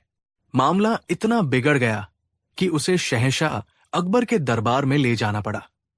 अगले दिन अकबर के दरबार में सेठ हरकिशन दास, प्रेम और ज्ञान तीनों मौजूद थे। तीनों बहनें भी जनाना खाने में मौजूद थी। अकबर ने पूरी कहानी सुनी। दरबारियों में भी 2 फाड़ हो गए। कुछ का मानना था कि प्रेम ने शर्त के शब्दों का पालन किया है, जबकि कुछ ज्ञान की बुद्धिमानी की तारीफ कर रहे थे। अकबर भी दुविधा में पड़ गए। मामला बड़ा पेचीदा था। तब उन्होंने अपने सबसे भरोसेमंद सलाहकार की ओर देखा। बीरबल, बीरबल, तुम ही इस पहेली को सुलझाओ। बताओ, न्याय क्या कहता है? अकबर ने कहा। बीरबल अपनी जगह से उठे। उन्होंने पहले प्रेम को देखा, फिर ज्ञान को, और फिर सेठ हरकिशन दास की ओर मुड़े। सेठ जी, बीरबल ने पूछा, आपकी 3 बेटियां हैं, रूपा, सोना और हीरा, और आपके सामने ये 2 दावेदार हैं। क्या मैं आपकी बेटियों से भी एक एक सवाल पूछ सकता हूं? सेठ ने इजाजत दे दी। बीरबल ने सबसे पहले रूपा के लिए सवाल भेजा। आप बहुत खूबसूरत हैं। मान लीजिए कि आपको एक ऐसा पति मिले जो आपको दुनिया की हर ऐशो आराम की चीज दे, लेकिन वो बदसूरत हो, और दूसरा ऐसा पति जो बहुत खूबसूरत हो लेकिन गरीब हो। आप किसे चुनेंगी? रूपा का जवाब आया, मैं खूबसूरत लेकिन गरीब पति को चुनूंगी, क्योंकि दौलत तो आती जाती रहती है, लेकिन खूबसूरती हमेशा साथ रहती है। बीरबल मुस्कुराए। फिर उन्होंने सोना के लिए सवाल भेजा। आपकी नजर में सबसे कीमती चीज क्या है, प्यार या सोना? सोना का जवाब आया, मेरी नजर में सबसे कीमती चीज सोना है। प्यार तो पेट नहीं भर सकता, लेकिन सोने से दुनिया की हर चीज खरीदी जा सकती है। बीरबल ने सिर हिलाया। आखिर में उन्होंने हीरा के लिए सवाल भेजा। मान लीजिए आपके होने वाले पति की नाव नदी में डूब रही है। उस नाव में आपके पति के साथ साथ उनके माता पिता भी हैं। आप सिर्फ एक को बचा सकती है। आप किसे बचाएंगी? ये एक बहुत मुश्किल सवाल था।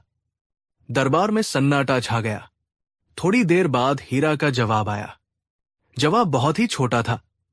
उसने कहा, मैं अपने ससुर को बचाऊंगी। ये जवाब सुनकर सब हैरान रह गए।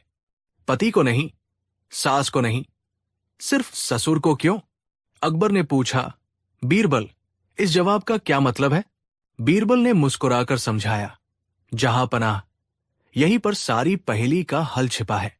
हीरा का जवाब बताता है कि वह कितनी दूर की सोच रखने वाली और कितनी समझदार लड़की है। उसने कहा कि वह अपने ससुर को बचाएगी, क्योंकि अगर उसके ससुर जिंदा रहे तो वो अपने बेटे यानी मेरे पति की निशानी है। मैं उनकी सेवा करके अपना जीवन बिता सकती हूं, और अगर वो चाहें तो वो दूसरी शादी करके अपना वंश आगे बढ़ा सकते हैं, जिससे उनका कुल हमेशा बना रहेगा। इस एक जवाब में त्याग भी है, कर्तव्य भी है, और कुल की रक्षा का भाव भी। अब बीरबल ने अपना फैसला सुनाया। जहां पनाह, मेरे विचार से न्याय बहुत साफ है। सेठ की शर्त का असली विजेता ज्ञान है, क्योंकि उसने संपत्ति का सही मूल्य समझा।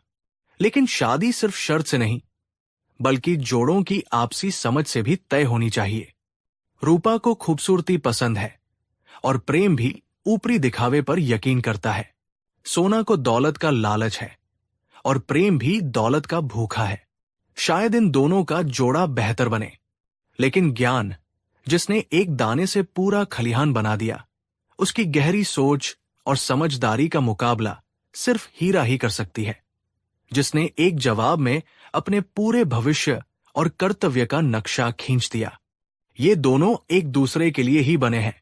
जहां पनाह, असली हीरा तो ज्ञान को ही मिलना चाहिए। बीरबल का यह फैसला सुनकर पूरा दरबार वाह वाह कर उठा। उन्होंने न सिर्फ रोटी की पहेली सुलझाई, बल्कि तीनों जोड़ों का भविष्य भी तय कर दिया था। शहंशाह अकबर इस न्याय से बहुत प्रसन्न हुए। उन्होंने बीरबल की बुद्धिमानी की खूब तारीफ की। सेठ हरकिशन दास को भी अपनी गलती का एहसास हुआ, और उसने बीरबल के फैसले को सिर झुकाकर मान लिया। ज्ञान और हीरा की शादी बड़ी धूमधाम से हुई, और कहते हैं कि प्रेम और सोना की भी शादी हो गई। लेकिन उनकी कहानी में दौलत की खनक ज्यादा थी और प्यार की मिठास कम। ये कहानी हमें सिखाती है कि सच्ची संपत्ति या सच्ची खूबसूरती बाहरी चीजों में नहीं, बल्कि हमारी सोच, हमारी बुद्धि और हमारे चरित्र में होती है। और एक समझदार साथी दुनिया की किसी भी दौलत से बढ़कर होता है। कहानी 5। शहंशाह जलालुद्दीन मोहम्मद अकबर का नाम इतिहास में सिर्फ इसलिए स्वर्ण अक्षरों में नहीं लिखा गया कि उन्होंने एक विशाल साम्राज्य पर राज किया, बल्कि इसलिए भी कि वो ज्ञान के भूखे थे। वो हर धर्म, हर मजहब, हर दर्शन को समझना चाहते थे। उनके दरबार में नवरत्नों की महफिलें सजती थी, जहां ज्ञान की गंगा बहती थी। लेकिन इस ज्ञान की गंगा के सबसे बड़े नाविक थे बीरबल। अकबर बीरबल को अपना सबसे करीबी दोस्त, अपना सबसे भरोसेमंद सलाहकार मानते थे। लेकिन उनके मन के किसी कोने में एक छोटी सी बात हमेशा खटकती थी। बीरबल एक साधारण ब्राह्मण परिवार से थे, कोई बड़े ज्ञानी या राजगुरु नहीं। अकबर अक्सर सोचते थे, क्या बीरबल सच में इतने ज्ञानी हैं? या वो सिर्फ अपनी हाजिर जवाबी से मेरा दिल जीत लेते हैं? क्या वो मेरे दोस्त और सेवक से बढ़कर मेरे गुरु बनने के भी काबिल हैं? एक गुरु जो बादशाह को सिर्फ सल्तनत चलाना न सिखाए, बल्कि जीवन का असली मर्म समझाए। एक गुरु जो बादशाह को उसके अहंकार के अंधेरे से निकालकर ज्ञान के प्रकाश में ले जाए।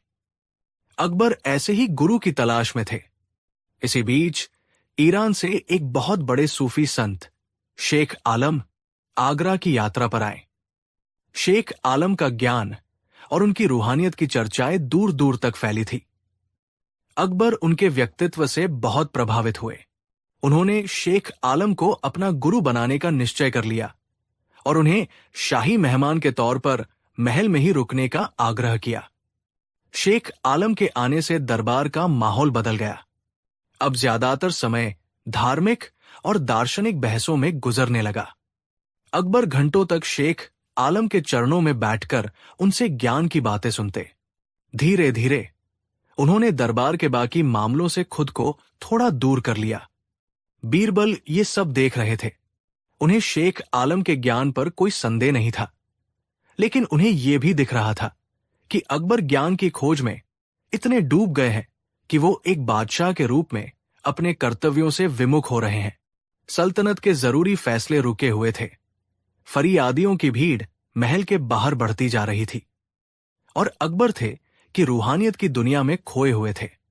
दरबार के दूसरे मंत्री भी चिंतित थे, लेकिन किसी में इतनी हिम्मत नहीं थी कि वो शहंशाह से कुछ कह सके। उन्हें डर था कि शहंशाह इसे उनके गुरु का अपमान समझेंगे। एक दिन शेख आलम अकबर को अहंकार का पाठ पढ़ा रहे थे। जहां पनाह शेख ने कहा, इंसान का सबसे बड़ा दुश्मन उसका मैं है, उसका अहंकार। जिस दिन इंसान अपने मैं को मार देता है, उसी दिन उसे खुदा का दीदार होता है। ये तख्त, ये ताज, ये सल्तनत, ये सब मोहमाया है। असली बादशाहत तो फकीरी में है। ये बातें अकबर के दिल में तीर की तरह उतर गई। उन्हें लगा कि सचमुच ये सल्तनत, ये ताकत, यही उनके और खुदा के बीच की दीवार है। वो ज्ञान की ऐसी पराकाष्ठा पर पहुंच गए जहां उन्हें दुनिया की हर चीज झूठी और बेमानी लगने लगी। अगले दिन दरबार में एक अजीब ही नजारा देखने को मिला।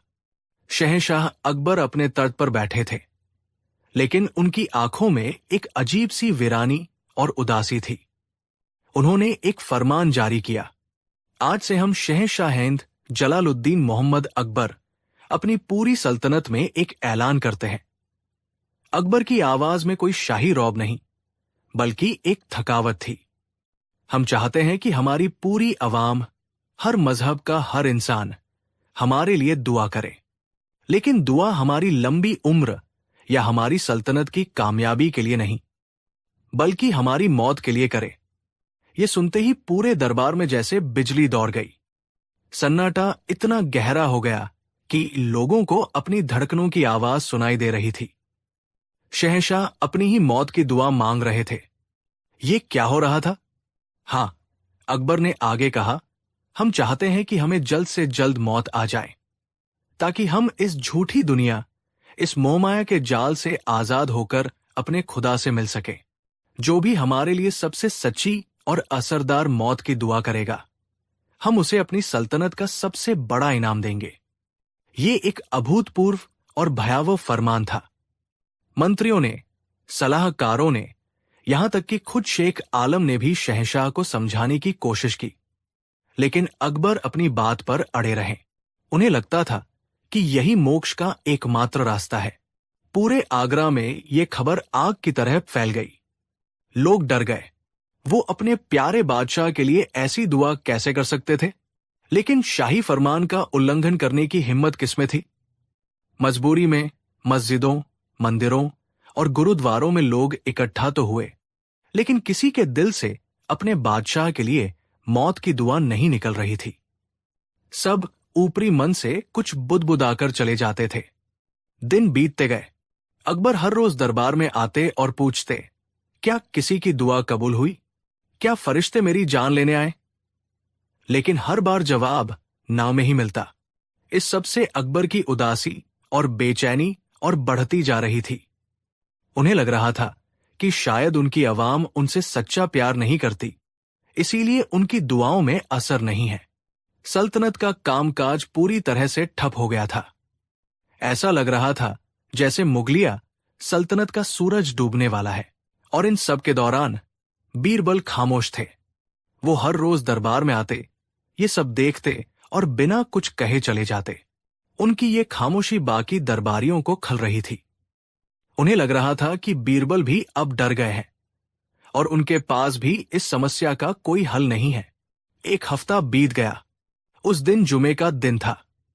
अकबर दरबार में आए और उन्होंने वही सवाल दोहराया, क्या आज भी कोई खबर नहीं? सबने में सिर झुका दिया। अकबर का चेहरा निराशा से और भी स्याह हो गया। तभी दरबार के दरवाजे पर शोर हुआ। 2 सिपाही एक आदमी को घसीटते हुए अंदर ला रहे थे। वो आदमी कोई और नहीं, बीरबल थे। लेकिन आज वो अपनी शाही पोशाक में नहीं थे। उन्होंने फटे पुराने मैले कुचैले कपड़े पहने हुए थे। उनके बालों में धूल थी और उनके हाथ में एक टूटी हुई पुरानी चप्पल थी। उन्हें इस हालत में देखकर पूरा दरबार हैरान रह गया। ये क्या बदतमीजी है? अकबर गरजा, बीरबल, तुम्हारी ये क्या हालत है? और तुम इस नापाक चप्पल को लेकर दरबार में कैसे घुस आए? बीरबल ने हाफते हुए, बहुत ही गुस्से में दिखने का नाटक करते हुए कहा, जहांपनाह, आज आप मेरे रास्ते में मत आइए। आज मैं इस आदमी को जान से मार दूंगा। इसने मेरा वो नुकसान किया है जिसकी भरपाई कोई नहीं कर सकता। ये कहकर बीरबल ने अपनी टूटी चप्पल हवा में लहराई। कौन है वो आदमी? अकबर ने पूछा। वही जिसके लिए आप रोज दुआएं करवा रहे हैं, वही जिसे आप दुनिया का सबसे नेक और पाक इंसान समझते हैं। आपका वो गुरु शेख आलम, बीरबल चिल्लाए। ये सुनते ही दरबार में जैसे भूचाल आ गया। खुद शेख आलम, जो एक कोने में बैठे थे, हक्के बक्के रह गए। अकबर गुस्से से तज से खड़े हो गए। बीरबल, अपनी जुबान को लगाम दो। तुम होश में तो हो? तुम एक सूफी संत पर हाथ उठाने की बात कर रहे हो। क्यों न करूं, जहांपनाह, बीरबल ने उसी नाटकीय गुस्से में कहा। आज सुबह जब मैं यमुना किनारे टहल रहा था तो मैंने देखा कि मेरे दादाजी, जो सालों पहले स्वर्ग सिधार चुके हैं, नदी से बाहर निकल रहे हैं। उनके कपड़े भीगे हुए थे और वो बहुत थके हुए लग रहे थे। दरबार में कानाफूसी शुरू हो गई। ये कैसी बहकीब की बातें कर रहा है बीरबल? मैंने उनसे पूछा, दादाजी, आप यहां कैसे? आप तो स्वर्ग में हैं। बीरबल ने अपनी कहानी जारी रखी। उन्होंने कहा, बेटा, स्वर्ग में सब कुछ ठीक है, बस एक ही परेशानी है। वहां फरिश्तों की बहुत कमी हो गई है। सारे फरिश्ते आजकल बहुत व्यस्त हैं। किस काम में व्यस्त हैं, दादाजी? मैंने पूछा। उन्होंने कहा, अरे, तुम्हें नहीं पता? तुम्हारे बादशाह सलामत ने अपनी मौत की दुआ जो मांग ली है। अब सारे फरिश्ते दिन रात इसी काम में लगे हैं। वो पूरी दुनिया में घूम घूम कर एक ऐसे इंसान की तलाश कर रहे हैं जो तुम्हारे बादशाह से ज्यादा नेक, ज्यादा गुणी और ज्यादा काबिल हो, ताकि उसे हिंदुस्तान का अगला शहंशाह बनाया जा सके। लेकिन उन्हें आज तक ऐसा कोई इंसान मिला ही नहीं। वो बेचारे थककर चूर हो गए हैं। पर तुम्हारी सल्तनत के लिए तुमसे बेहतर बादशाह ढूंढ ही नहीं पा रहे। ये सुनकर अकबर के चेहरे का भाव थोड़ा बदला। बीरबल ने अपनी कहानी खत्म नहीं की थी। ये सुनकर मुझे गुस्सा आ गया। मैंने दादाजी से पूछा, तो इसमें शेख आलम की क्या गलती है? मेरे दादाजी ने कहा, गलती? अरे सबसे बड़ी गलती तो उन्हीं की है। उन्हीं के सिखाए पाठ की वजह से शहंशाह ऐसी जिद पर अड़े हैं। अगर वो शहंशाह को ये सिखाते कि एक बादशाह का धर्म फकीरी लेना नहीं, बल्कि अपनी अवाम की सेवा करना है, तो आज फरिश्तों को इतनी मेहनत नहीं करनी पड़ती। और फिर मेरे दादाजी ने जो कहा, उसे सुनकर मेरे तन बदन में आग लग गई। बीरबल ने अपनी टूटी चप्पल को और जोर से लहराते हुए कहा। उन्होंने कहा, बेटा, स्वर्ग में मेरे एक दोस्त है जो शेख आलम के परदादा है। वो मुझसे रोज शिकायत करते हैं। वो कहते हैं कि उनका पोता शेख आलम दुनिया में जाकर लोगों को गलत पाठ पढ़ा रहा है। अगर कोई शहंशाह अपनी जिम्मेदारियां छोड़कर मौत मांगने लगे तो ये सबसे बड़ा अधर्म है।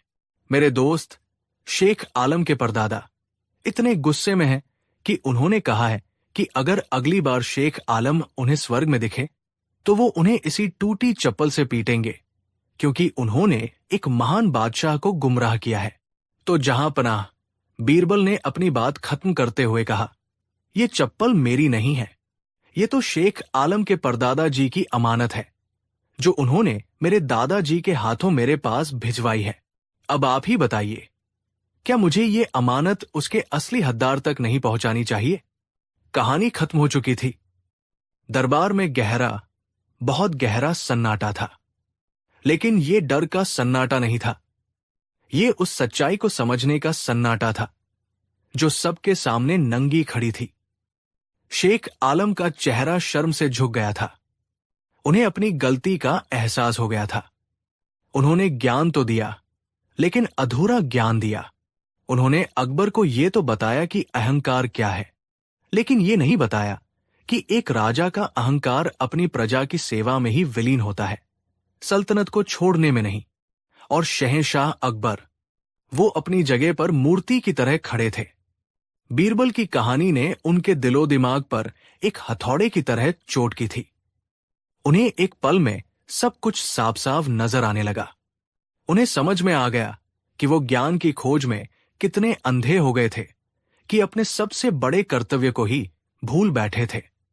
मौत मांगना, ये रूहानियत नहीं, ये तो कायरता थी। अपनी जिम्मेदारियों से भागना था। फरिश्तों की कहानी, दादाजी की बातें, टूटी चप्पल, ये सब एक नाटक था। लेकिन इस नाटक ने वो सच दिखा दिया था जो बड़े बड़े उपदेश नहीं दिखा सके। अकबर धीरे धीरे चलकर बीरबल के पास आए। उनकी आंखों में गुस्सा नहीं, बल्कि कृतज्ञता के आंसू थे। उन्होंने बीरबल के दोनों हाथ पकड़ लिए। तुम सही कहते हो बीरबल, अकबर की आवाज भर्रा गई थी। मैं सच में अंधा हो गया था। मैं एक बादशाह के धर्म को भूलकर फकीरी के ख्वाब देख रहा था। असली गुरु वो नहीं जो दुनिया छुड़ा दे। असली गुरु तो वो है जो दुनिया में रहकर सही रास्ता दिखाए। शेख आलम ने मुझे ज्ञान दिया, लेकिन तुमने मुझे विवेक दिया है। आज से तुम सिर्फ मेरे दोस्त या सेवक नहीं, तुम मेरे गुरु हो। ये कहकर शहंशाह अकबर ने बीरबल के सामने अपना सिर झुका दिया। ये एक ऐसा दृश्य था जिसे मुगलिया सल्तनत के इतिहास में हमेशा के लिए दर्ज हो जाना था। एक शहंशाह अपने एक दरबारी के सामने नतमस्तक था, उसे अपना गुरु मान रहा था। उस दिन के बाद अकबर फिर से वही न्यायप्रिय और कर्मठ शहंशाह बन गए जिसके लिए वो जाने जाते थे। उन्होंने अपनी प्रजा से माफी मांगी और दोगुनी लगन से सल्तनत के कामों में जुट गए। बीरबल ने एक बार फिर साबित कर दिया था कि गुरु होने के लिए बड़ी बड़ी डिग्रियों या उपाधियों की जरूरत नहीं होती। गुरु होने के लिए जरूरत होती है उस गहरी समझ की, उस विवेक की, जो सही समय पर सही तरीके से कड़वी सच्चाई को भी अमृत बनाकर पेश कर सके। और बीरबल इस कला के सबसे बड़े माहिर थे। कहानी 6। हिंदुस्तान की सरजमी पर जब शहंशाह जलालुद्दीन मोहम्मद अकबर का सूरज चमक रहा था, तो उनकी सल्तनत में हर तरफ अमन और खुशहाली थी।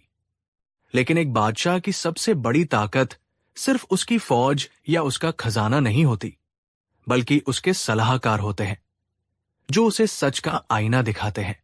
अकबर के पास बीरबल जैसा आईना तो था, लेकिन उस आईने के चारों ओर चापलूसी की एक ऐसी मोटी धूल जमने लगी थी, जो सच्चाई को धुंधला कर रही थी।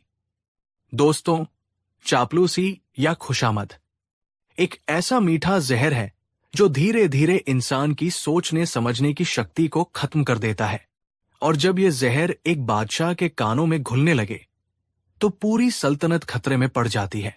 अकबर के दरबार का भी यही हाल था। कुछ दरबारी अपनी काबिलियत से नहीं, बल्कि अपनी जुबान की मिठास से तरक्की पा रहे थे। एक दिन दीवान में दरबारी मीर कासिम आगे आया और चिकनी चुपड़ी बातें करने लगा। जहां पनाह, आज तो आपके चेहरे का नूर देखकर ऐसा लगता है कि खुद आफताब भी शर्मा कर बादलों में छिप गया है। आपके आने से ये दरबार रोशन हो गया है। कुछ और दरबारियों ने भी उसकी हाँ में हाँ मिलाई और बेशक, बेशक की आवाजें गूंजने लगी। अकबर ने फीकी मुस्कान के साथ कहा, शुक्रिया मीर कासिम। अकबर इन बातों को सुनते तो थे, लेकिन उनका दिल जानता था कि ये सब सच नहीं है। वो इस बात से परेशान थे कि उनके आसपास सच बोलने वाले कम और मक्खन लगाने वाले ज्यादा हो गए थे। अगर कोई छोटा मोटा फैसला भी लेना होता तो दरबारी सच बताने के बजाय वही कहते जो बादशाह को सुनना पसंद होता।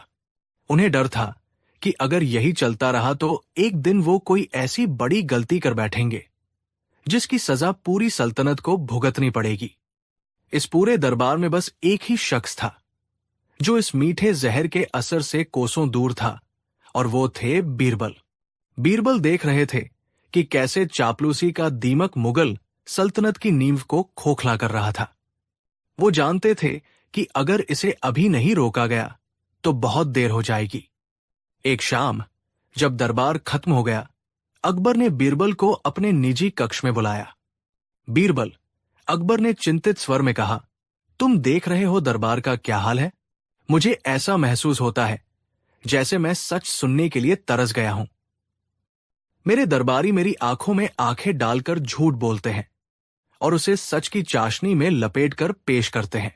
मैं कैसे पहचानूं कि कौन मेरा सच्चा हितैषी है और कौन सिर्फ अपने स्वार्थ के लिए मेरी तारीफों के पुल बांध रहा है।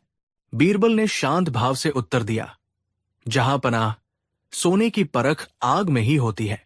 अगर आप सच और झूठ में फर्क करना चाहते हैं तो आपको इन दरबारियों की एक परीक्षा लेनी होगी। एक ऐसी परीक्षा जो दूध का दूध और पानी का पानी कर देगी। अकबर उत्सुकता से बोले, कैसी परीक्षा बीरबल? बीरबल ने एक रहस्यमयी मुस्कान के साथ कहा, जहां पनाह, इसके लिए आपको मेरा साथ देना होगा। आपको एक छोटा सा नाटक करना होगा। एक ऐसा नाटक जो इन खुशामदी दरबारियों के चेहरों से नकाब उतार देगा। क्या आप तैयार हैं? अकबर बीरबल की योजना जानने के लिए बेचैन हो उठे। उन्होंने हामी भर दी। अगले दिन बीरबल ने अपनी योजना पर काम करना शुरू कर दिया। महल के पीछे एक जमीन का टुकड़ा काफी समय से खाली पड़ा था। वो न तो उपजाऊ थी और न ही खूबसूरत। कहीं सूखी घास थी, कहीं जंगली पौधे उगाए थे और जमीन भी उबड़ खाबड़ थी। बीरबल ने कुछ मजदूरों को बुलाकर उस जमीन पर बेतरतीब ढंग से कुछ मुरझाए हुए फूल और टेढ़ी मेढ़ी क्यारियां बनवा दी। 2-4 जगह सूखे फव्वारे भी लगा दिए गए। कुल मिलाकर 2 दिनों की मेहनत के बाद वो जगह किसी खूबसूरत बगीचे जैसी तो बिल्कुल नहीं, बल्कि एक उजड़े हुए चमन जैसी दिख रही थी। जब काम पूरा हो गया तो बीरबल अकबर के पास पहुंचे और बोले, जहां पनाह, परीक्षा का मंच तैयार है। अगले दिन दरबार खचाखच भरा था। अकबर सिंहासन पर बैठे और एक बड़ी घोषणा की, मेरे प्यारे दरबारियों, आप सभी को यह बताते हुए मुझे बेहद खुशी हो रही है कि मैंने महल के पीछे एक नया शाही बगीचा तैयार करवाया है। ये कोई आम बगीचा नहीं है। मैंने अपनी देखरेख में दुनिया के सबसे नायाब पौधे और फूल वहां लगवाए हैं। उसकी खूबसूरती ऐसी है कि जन्नत का बगीचा भी उसके सामने फीका पड़ जाए। कल सुबह हम सब उस बगीचे की सैर करने चलेंगे। मैं आप सब की राय जानना चाहता हूं। ये सुनते ही दरबार में हलचल मच गई। मीर कासिम और उसके चापलूस साथी एक दूसरे को देखकर मुस्कुराए। उन्हें बादशाह को खुश करने का एक और मौका मिल गया था। मीर कासिम तुरंत खड़ा होकर बोला, जहांपनाह, ये तो बहुत बड़ी खुशखबरी है। आपके हाथों से लगाया गया एक कांटा भी फूल के बराबर होता है। फिर ये तो पूरा बगीचा है। हमें तो यकीन है कि उसकी खूबसूरती की कोई मिसाल नहीं होगी। बाकी दरबारियों ने भी हां में हां मिलाई। हर कोई उस अद्भुत बगीचे को देखने के लिए बेचैन था, जिसकी तारीफ में वो पहले से ही जमीन आसमान एक करने की तैयारी कर चुके थे। सिर्फ बीरबल अपनी जगह पर शांत बैठे थे। उनके होठों पर वही रहस्यमयी मुस्कान थी। अगली सुबह आ ही गई। शहंशाह अकबर अपनी पूरी शानो शौकत के साथ अपने दरबारियों को लेकर उस जगह पहुंचे। जैसे ही सबने उस तथाकथित शाही बगीचे में कदम रखा, एक पल के लिए सन्नाटा छा गया। सबकी आंखें फटी की फटी रह गई। ये कोई बगीचा नहीं था, ये तो एक मजाक था। वहां सूखी घास, मुरझाए हुए फूल, टेढ़ी मेढ़ी क्यारियां, धूल और मिट्टी का ढेर था। दरबारियों के चेहरे पर हवाइयां उड़ने लगी। वो एक दूसरे को हैरानी से देख रहे थे। उन्हें समझ नहीं आ रहा था कि बादशाह इस खंडहर जैसी जगह को जन्नत का बगीचा क्यों कह रहे हैं। क्या बादशाह का दिमाग फिर गया है, या ये उनकी आंखों का धोखा है? लेकिन शहंशाह अकबर के चेहरे पर तो जैसे सचमुच की खुशी और संतोष का भाव था। उन्होंने एक गहरी सांस ली, जैसे वो किसी फूलों की घाटी में खड़े हों। सुभान अल्लाह, वाह, क्या नजारा है! अकबर ने मंत्रमुग्ध होने का अभिनय करते हुए कहा। मैंने कहा था ना, ऐसा बगीचा पूरी दुनिया में नहीं होगा। देखो तो इन फूलों का रंग, ऐसी रंगत तो इंद्रधनुष में भी नहीं होती। और ये खुशबू, लगता है जैसे फरिश्तों ने यहां इत्र छिड़क दिया हो। ये सुनकर दरबारियों के होश उड़ गए। बादशाह को इस बंजर जमीन में फूल और खुशबू नजर आ रही थी। मीर कासिम ने स्थिति को भांप लिया। उसे लगा कि ये बादशाह की कोई सनक है, और इस समय बादशाह की हां में हां मिलाने में ही भलाई है। उसने सोचा कि यही मौका है बीरबल को नीचा दिखाने और बादशाह की नजरों में और ऊपर उठने का। उसने आंखें बंद करके खुशबू सूंघने का नाटक करते हुए कहा, बेशक जहांपनाह, आप बिल्कुल सच फरमा रहे हैं। ऐसी दिव्य सुगंध तो मैंने जीवन में कभी नहीं महसूस की। मुझे तो इन मुरझा, मेरा मतलब है इन अनोखे फूलों में कुदरत का सबसे बड़ा करिश्मा नजर आ रहा है। इनका टेढ़ापन ही तो इनकी खासियत है। सीधे तो सब होते हैं। अब तो जैसे बाकी दरबारियों को भी इशारा मिल गया। एक एक करके सबने उस उजाड़ जगह की तारीफों के पुल बांधने शुरू कर दिए। एक दरबारी बोला, जहांपनाह, देखिए तो जरा, इस सूखी जमीन का रंग कितना सुनहरा है। लगता है जैसे किसी ने यहां सोने का वर्क बिछा दिया हो। दूसरे दरबारी ने कहा, और ये जंगली घास, अरे ये जंगली घास नहीं, ये तो कोई बेशकीमती जड़ी बूटी लगती है जिसे सिर्फ पारखी नजर ही पहचान सकती है। मीर कासिम ने एक सूखे फव्वारे की ओर इशारा करते हुए कहा, और ये फव्वारा, क्या कलाकारी है! बिना पानी के भी ये इतना खूबसूरत लग रहा है। सोचिए, जब इसमें से पानी की जगह शहद और दूध की धारा बहेगी, जैसा कि आपने सोचा होगा, तो क्या आलम होगा। ये चापलूसी का एक ऐसा घिनौना प्रदर्शन था जिसे देखकर किसी को भी शर्म आ जाए। हर कोई एक दूसरे से बढ़-चढ़ कर झूठ बोल रहा था। वो उन कांटों को फूल बता रहे थे, उस धूल को चंदन और उस बदहाली को खूबसूरती की मिसाल। अकबर मन ही मन मुस्कुरा रहे थे, लेकिन चेहरे पर गंभीरता बनाए हुए थे।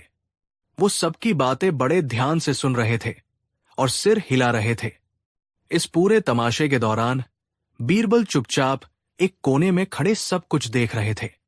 उनके चेहरे पर कोई भाव नहीं था, बस एक गहरी और शांत नजर थी जो हर किसी के झूठ को तौल रही थी।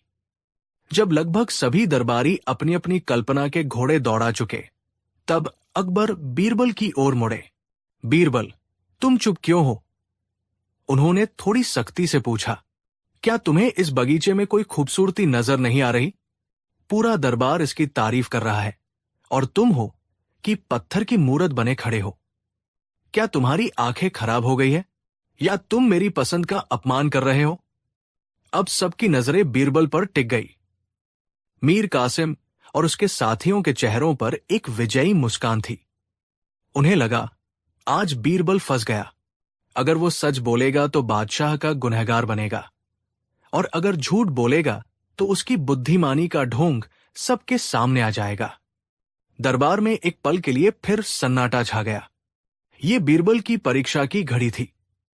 एक तरफ बादशाह का सीधा सवाल था और दूसरी तरफ दरबारियों का बुना हुआ झूठ का जाल।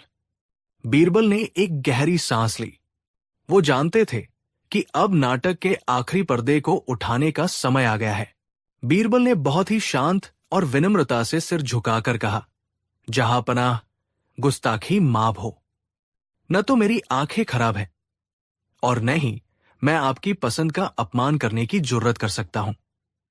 सच तो यह है कि इस बगीचे की खूबसूरती इतनी अलौकिक है, इतनी दिव्य है कि मुझ जैसे साधारण इंसान की आंखें उसे देख ही नहीं पा रही है। मीर कासिम हंसा। देखा, आखिर मान ही लिया। बीरबल ने अपनी बात जारी रखी। जहांपनाह, मैंने सुना है कि ऐसी दिव्य और पवित्र चीजों को देखने के लिए इंसान का मन और आत्मा भी पवित्र होनी चाहिए। उसे सच्चा और ईमान का पक्का होना चाहिए। मुझे लगता है मुझ में ही कोई खोट है, कोई कमी है, जिसकी वजह से मुझे ये खूबसूरती नहीं दिख रही। फिर बीरबल मीर कासिम और बाकी दरबारियों की ओर मुड़े। मैं आप सभी को मुबारकबाद देता हूं। आप सब कितने नेक, कितने पवित्र और कितने सच्चे इंसान हैं कि आपको इस बगीचे की वो खूबसूरती भी नजर आ गई जिसे देखने में मेरी आंखें असमर्थ हैं। आप सब शहंशाह के सच्चे वफादार हैं, क्योंकि आपके मन में कोई पाप नहीं है। काश मुझ जैसा पापी भी आपकी तरह पवित्र होता। बीरबल के कहते ही माहौल एकदम से बदल गया। बीरबल ने एक ऐसा तीर चलाया था जो सीधा निशाने पर लगा था। उन्होंने गेंद को चापलूस दरबारियों के पाले में ही फेंक दिया था। अब अगर वो कहते कि उन्हें खूबसूरती दिख रही है, तो इसका मतलब था कि वो खुद को पवित्र और सच्चा कह रहे हैं। मीर कासिम और उसके साथी एक पल के लिए अवाक रह गए। वो समझ गए कि बीरबल ने उन्हें उन्हीं के जाल में फंसा दिया है, लेकिन अब बहुत देर हो चुकी थी। बस, बहुत हो गया। अकबर की गरजती हुई आवाज सुनकर सब कांप गए। अब उन्होंने अपना नाटक खत्म कर दिया था और उनकी आवाज में शाही रौब और गुस्सा था। अकबर ने मीर कासिम की ओर इशारा करते हुए कहा, मीर कासिम, तुम कह रहे थे कि तुम्हें यहां जन्नत नजर आ रही है। तुम कह रहे थे कि ये कांटे फूल है और ये सूखी मिट्टी सोना है। मीर कासिम का चेहरा पीला पड़ गया। वो कुछ बोल नहीं पाया, बस सिर झुकाकर खड़ा रहा। अकबर ने सभी दरबारियों को संबोधित करते हुए कहा, तुम सब ने मेरी आंखों में आंखें डालकर झूठ बोला। तुमने इस बंजर जमीन को जन्नत का टुकड़ा बता दिया, सिर्फ इसलिए ताकि तुम मुझे खुश कर सको। क्या तुम्हारी नजर इतनी कमजोर हो गई है कि तुम्हें सच और झूठ में फर्क नजर नहीं आता, या तुम जानबूझकर मुझे धोखे में रखना चाहते हो? शहंशाह का गुस्सा देखकर सबकी सिट्टी-पिट्टी गुम हो गई। सब सिर झुकाए खड़े थे, जैसे कोई चोर रंगे हाथों पकड़ा गया हो। ये कोई बगीचा नहीं था, ये एक परीक्षा थी, और तुम सब इस परीक्षा में बुरी तरह नाकाम हुए हो। तुम बादशाह के वफादार नहीं, तुम सिर्फ अपनी कुर्सी और अपनी जागीर के वफादार हो। तुम लोगों की चापलूसी ने मुझे अंधा करने की कोशिश की है। अगर आज बीरबल सच का आईना न दिखाते, तो मैं तुम जैसे लोगों के भरोसे सल्तनत के न जाने कितने गलत फैसले ले लेता। फिर अकबर बीरबल की ओर मुड़े। उनके चेहरे पर अब गुस्सा नहीं, बल्कि गर्व और सम्मान का भाव था। सिर्फ बीरबल ही इस परीक्षा में पास हुए। इन्होंने न तो मेरी झूठी तारीफ की और न ही सीधे सीधे मेरा अपमान किया। इन्होंने अपनी बुद्धिमानी से मुझे और इस दरबार को वो सच दिखा दिया जिसे सब जानते थे, लेकिन बोलने की हिम्मत किसी में नहीं थी। शहंशाह ने सभी चापलूस दरबारियों को सजा के तौर पर 1 महीने के लिए उनके पदों से हटा दिया और उन्हें उसी बगीचा की देखरेख और उसे सचमुच का बगीचा बनाने का काम सौंप दिया, ताकि उन्हें मेहनत और सच्चाई का असली मतलब समझ में आए। उस दिन के बाद अकबर के दरबार का माहौल बदल गया।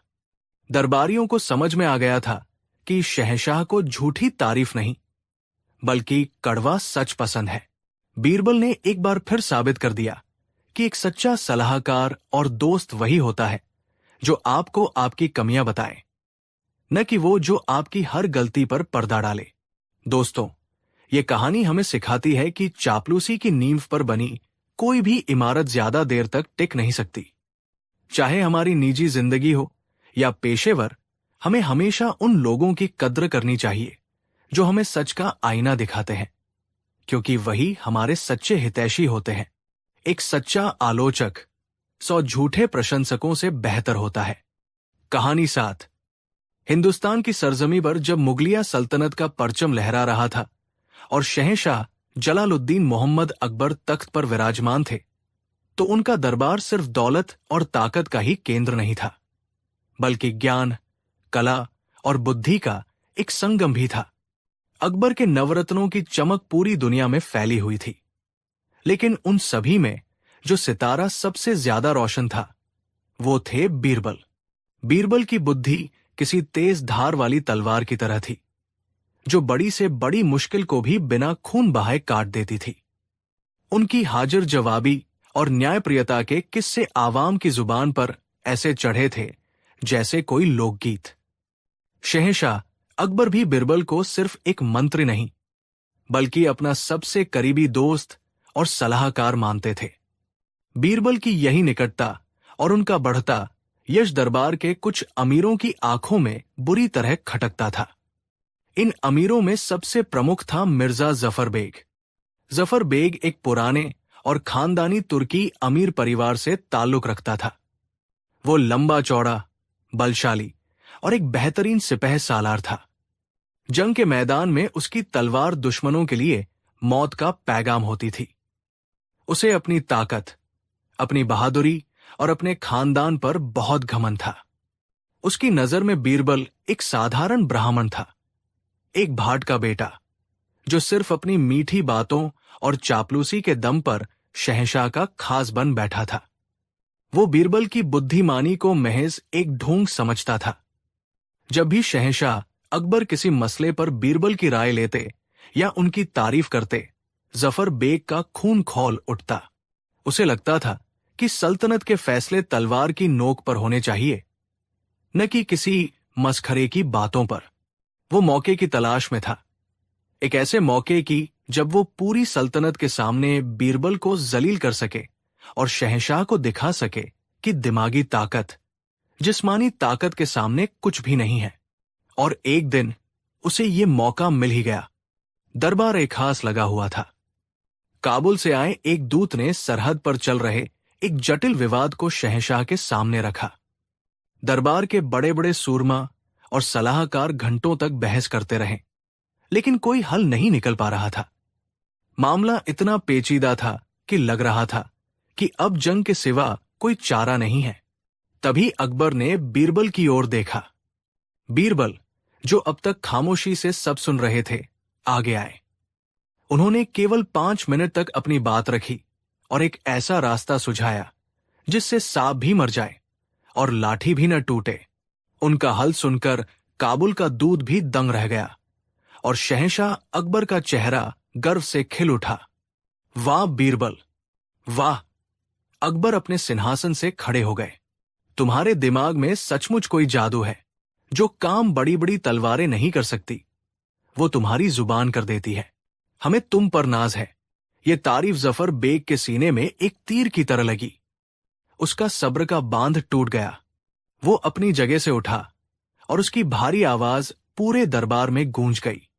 1 मिनट जहांपना। दरबार में सन्नाटा छा गया। जफर बेग का चेहरा गुस्से से लाल था और उसकी आंखें अंगारों की तरह दहक रही थी।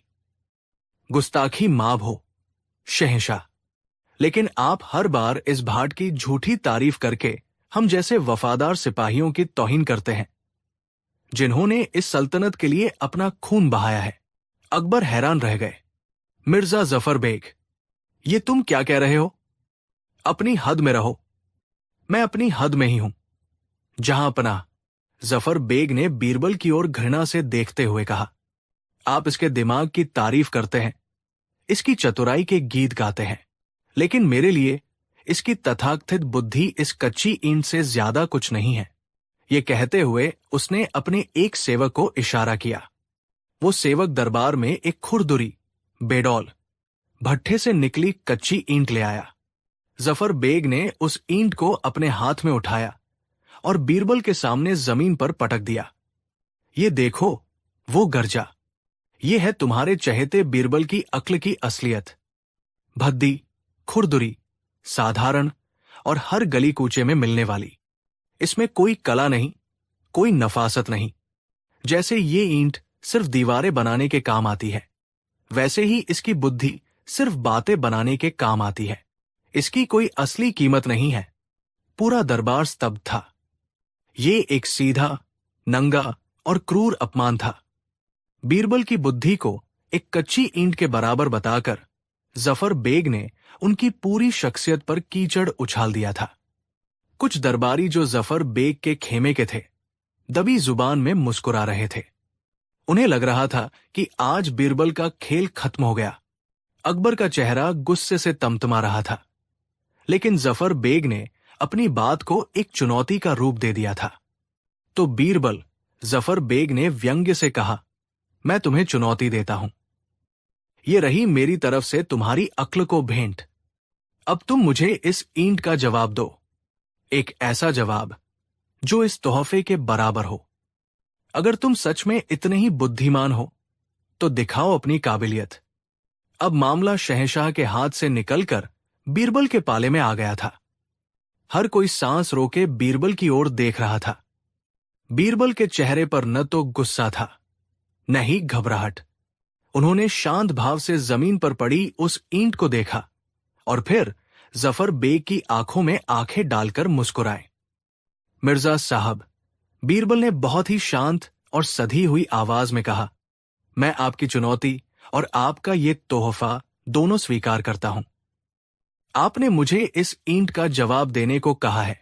यकीनन मैं आपको जवाब दूंगा, लेकिन एक अच्छा जवाब सोचने और तैयार करने में थोड़ा वक्त लगता है। आप मुझे 7 दिनों की मोहलत दीजिए।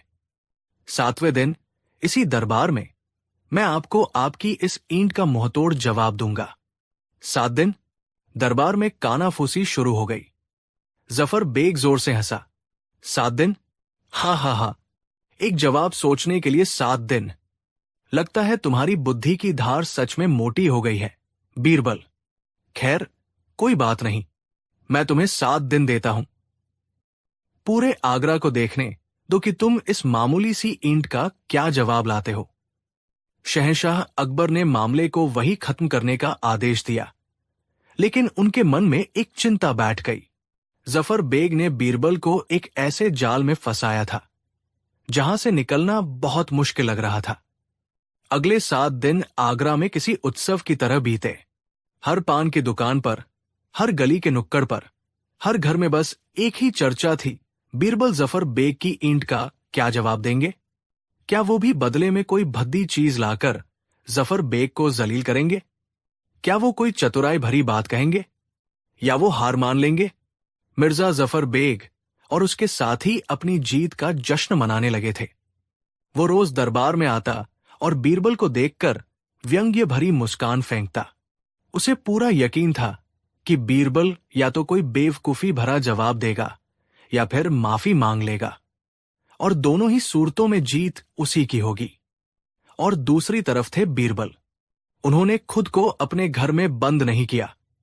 वो किसी किताब या पोथी में जवाब नहीं ढूंढ रहे थे। उनका व्यवहार बिल्कुल सामान्य था, लेकिन कुछ लोगों ने उन्हें आगरा के सबसे बेहतरीन कारीगरों, संतराशों और जौहरियों के बाजार में घूमते हुए देखा था। वो घंटों तक कारीगरों से बात करते, उनके औजार देखते और पत्थरों की परख करते। किसी को समझ नहीं आ रहा था कि बीरबल आखिर कर क्या रहे हैं। एक शाम अकबर से रहा नहीं गया और वो भेष बदलकर बीरबल के घर पहुंच गए। बीरबल, ये तुमने क्या किया? अकबर ने चिंता जताते हुए कहा। जफर बेग ने तुम्हें सरेआम जलील किया और तुमने उसे जवाब देने के लिए 7 दिन मांग लिए। अब पूरे शहर की नजरें तुम पर है। अगर तुम्हारा जवाब फीका रह गया तो सिर्फ तुम्हारी नहीं, मेरी भी तौहीन होगी। बीरबल मुस्कुराए। जहां पनाह, आप व्यर्थ ही चिंता कर रहे हैं। जहर को जहर से काटना हमेशा सही नहीं होता। कभी कभी जहर का इलाज अमृत से भी करना पड़ता है। आप बस 7वें दिन का इंतजार कीजिए। जवाब ऐसा होगा कि मिर्जा जफर बेग उसे जिंदगी भर नहीं भूल पाएगा। बीरबल के आत्मविश्वास ने अकबर को थोड़ा शांत तो किया, लेकिन उनके दिल में एक धुक धुकी लगी रही। आखिरकार 7वां दिन आ ही गया। उस दिन दीवान आम खचाखच भरा हुआ था। तिल रखने की जगह नहीं थी। आम जनता भी इस ऐतिहासिक शास्त्रार्थ को देखने के लिए उमड़ पड़ी थी। मिर्जा जफर बेग अपने सबसे कीमती पोशाक में किसी विजेता की तरह शान से खड़ा था। उसके हाथ में वही भद्दी कच्ची ईंट थी। जैसे ही बीरबल ने दरबार में प्रवेश किया, सबकी नजरें उन पर टिक गई। बीरबल के हाथ खाली थे। उनके चेहरे पर वही चिरपरिचित शांति और मुस्कान थी। जफर बेग आगे बढ़ा। तो बीरबल, 7 दिन पूरे हो गए। कहां है मेरी ईंट का जवाब? या तुम अपनी हार मानने आए हो? बीरबल मुस्कुराए। सब्र कीजिए मिर्जा साहब, सब्र। जवाब ही मिलेगा, और ऐसा मिलेगा कि आपकी रूह तक तृप्त हो जाएगी। ये कहकर बीरबल ने अपने 2 सेवकों को इशारा किया। वे दोनों सेवक मखमल के कपड़े से ढकी एक भारी वस्तु को बड़ी सावधानी से उठाकर दरबार के बीच में ले आए। उस वस्तु को एक तिपाई पर रख दिया गया। अब सबकी उत्सुकता चरम पर थी। उस मखमली पर्दे के पीछे क्या था? बीरबल आगे बढ़े।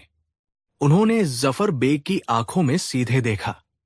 मिर्जा जफर बेग, बीरबल ने अपनी आवाज को बुलंद करते हुए कहा, आज से 7 दिन पहले आपने मेरी बुद्धि को इस कच्ची ईंट की संज्ञा दी थी। आपने कहा था कि यह भद्दी है, खुरदुरी है, साधारण है और इसमें कोई कला नहीं है। फिर बीरबल उस मखमली पर्दे के पास गए। आप काफी हद तक सही थे मिर्जा साहब। एक अपमान, एक बुरी बात कच्ची ईंट की तरह ही होती है। उसे फेंकना बहुत आसान होता है। उसके लिए किसी हुनर या अक्ल की जरूरत नहीं होती। बस थोड़ी सी नफरत और ताकत काफी है। यह कहकर बीरबल ने एक झटके में उस वस्तु के ऊपर से मखमली पर्दा हटा दिया। एक पल के लिए पूरा दरबार जैसे अंधा हो गया। तिपाई पर रखी उस चीज से ऐसी रोशनी फूट रही थी कि लोगों की आंखें चौंधिया गई। वो एक पत्थर था, लेकिन कोई साधारण पत्थर नहीं। वो मकराना के दूधिया संगमरमर का एक टुकड़ा था, जिसे किसी महान कलाकार ने तराशकर एक अद्भुत कलाकृति में बदल दिया था। वो पत्थर एक खिलते हुए कमल के फूल के आकार का था। उसकी हर एक पंखुड़ी इतनी बारीकी और नफासत से तराशी गई थी कि वो असली लग रही थी। पंखुड़ियों के किनारों पर सोने का बारीक काम किया गया था और फूल के बीचों बीच एक छोटा सा हीरा सूरज की रोशनी में जगमगा रहा था। उस पत्थर में खुरदुरापन नहीं, बल्कि रेशम जैसी चिकनाहट थी। वो भद्दा नहीं, बल्कि इतना खूबसूरत था कि उसे देखकर जुबान से सिर्फ सुभान अल्लाह ही निकल सकता था। दरबार में एक गहरा सन्नाटा छा गया। लोग उस अद्भुत कलाकृति को देखते ही रह गए। अब बीरबल की आवाज पूरे दरबार में गूंजी। मिर्जा साहब, हमारे यहां एक कहावत है, ईंट का जवाब पत्थर से देना चाहिए। मैंने भी आपकी ईंट का जवाब पत्थर से ही दिया है। बीरबल ने जफर बेग के हाथ में रखी ईंट की ओर इशारा किया। यह है आपकी ईंट और यह है मेरा पत्थर। आपकी ईंट कच्ची है, मेरा पत्थर तराशा हुआ है। आपकी ईंट नफरत और जल्दबाजी का प्रतीक है, मेरा पत्थर सब्र और हुनर का प्रतीक है। आपकी ईंट को बनाने में कुछ घंटे लगे होंगे, मेरे इस पत्थर को तराशने में 7 दिन और 7 रातें लगी है। आपकी ईंट की कीमत कुछ सिक्के भी नहीं है, मेरे इस पत्थर की कीमत अनमोल है। बीरबल जफर बेग के करीब आए और उसकी आंखों में झांकते हुए बोले, एक बुद्धिमान व्यक्ति अपमान का जवाब अपमान से नहीं देता मिर्जा। वो कीचड़ में उतरकर खुद को गंदा नहीं करता। वो अपमान को एक चुनौती की तरह लेता है और उसका जवाब अपनी काबिलियत से, अपनी रचनात्मकता से, अपनी श्रेष्ठता से देता है। तुमने मुझ पर जो ईंट फेंकी थी वो तुम्हारी सोच को दर्शाती है, कच्ची और अंगड़। और मैंने जो ये पत्थर पेश किया है ये मेरी सोच को दर्शाता है, परिष्कृत, कलात्मक और बहुमूल्य। एक अपमान कुछ दिनों में लोग भूल जाते हैं, लेकिन कला और ज्ञान की निशानी सदियों तक याद रखी जाती है। तो ये रहा आपकी ईंट का जवाब। एक ऐसा जवाब जो न तो शोर करता है और न ही चोट पहुंचाता है, लेकिन अपना संदेश सीधे दिल और दिमाग तक पहुंचाता है। ये कहकर बीरबल चुप हो गए। दरबार में कुछ पल तक मौत जैसा सन्नाटा छाया रहा। फिर अचानक तालियों की गड़गड़ाहट से पूरा दीवान-ए-आम गूंज उठा। लोग अपनी जगहों से खड़े हो गए थे और वाह बीरबल, वाह के नारे लगा रहे थे।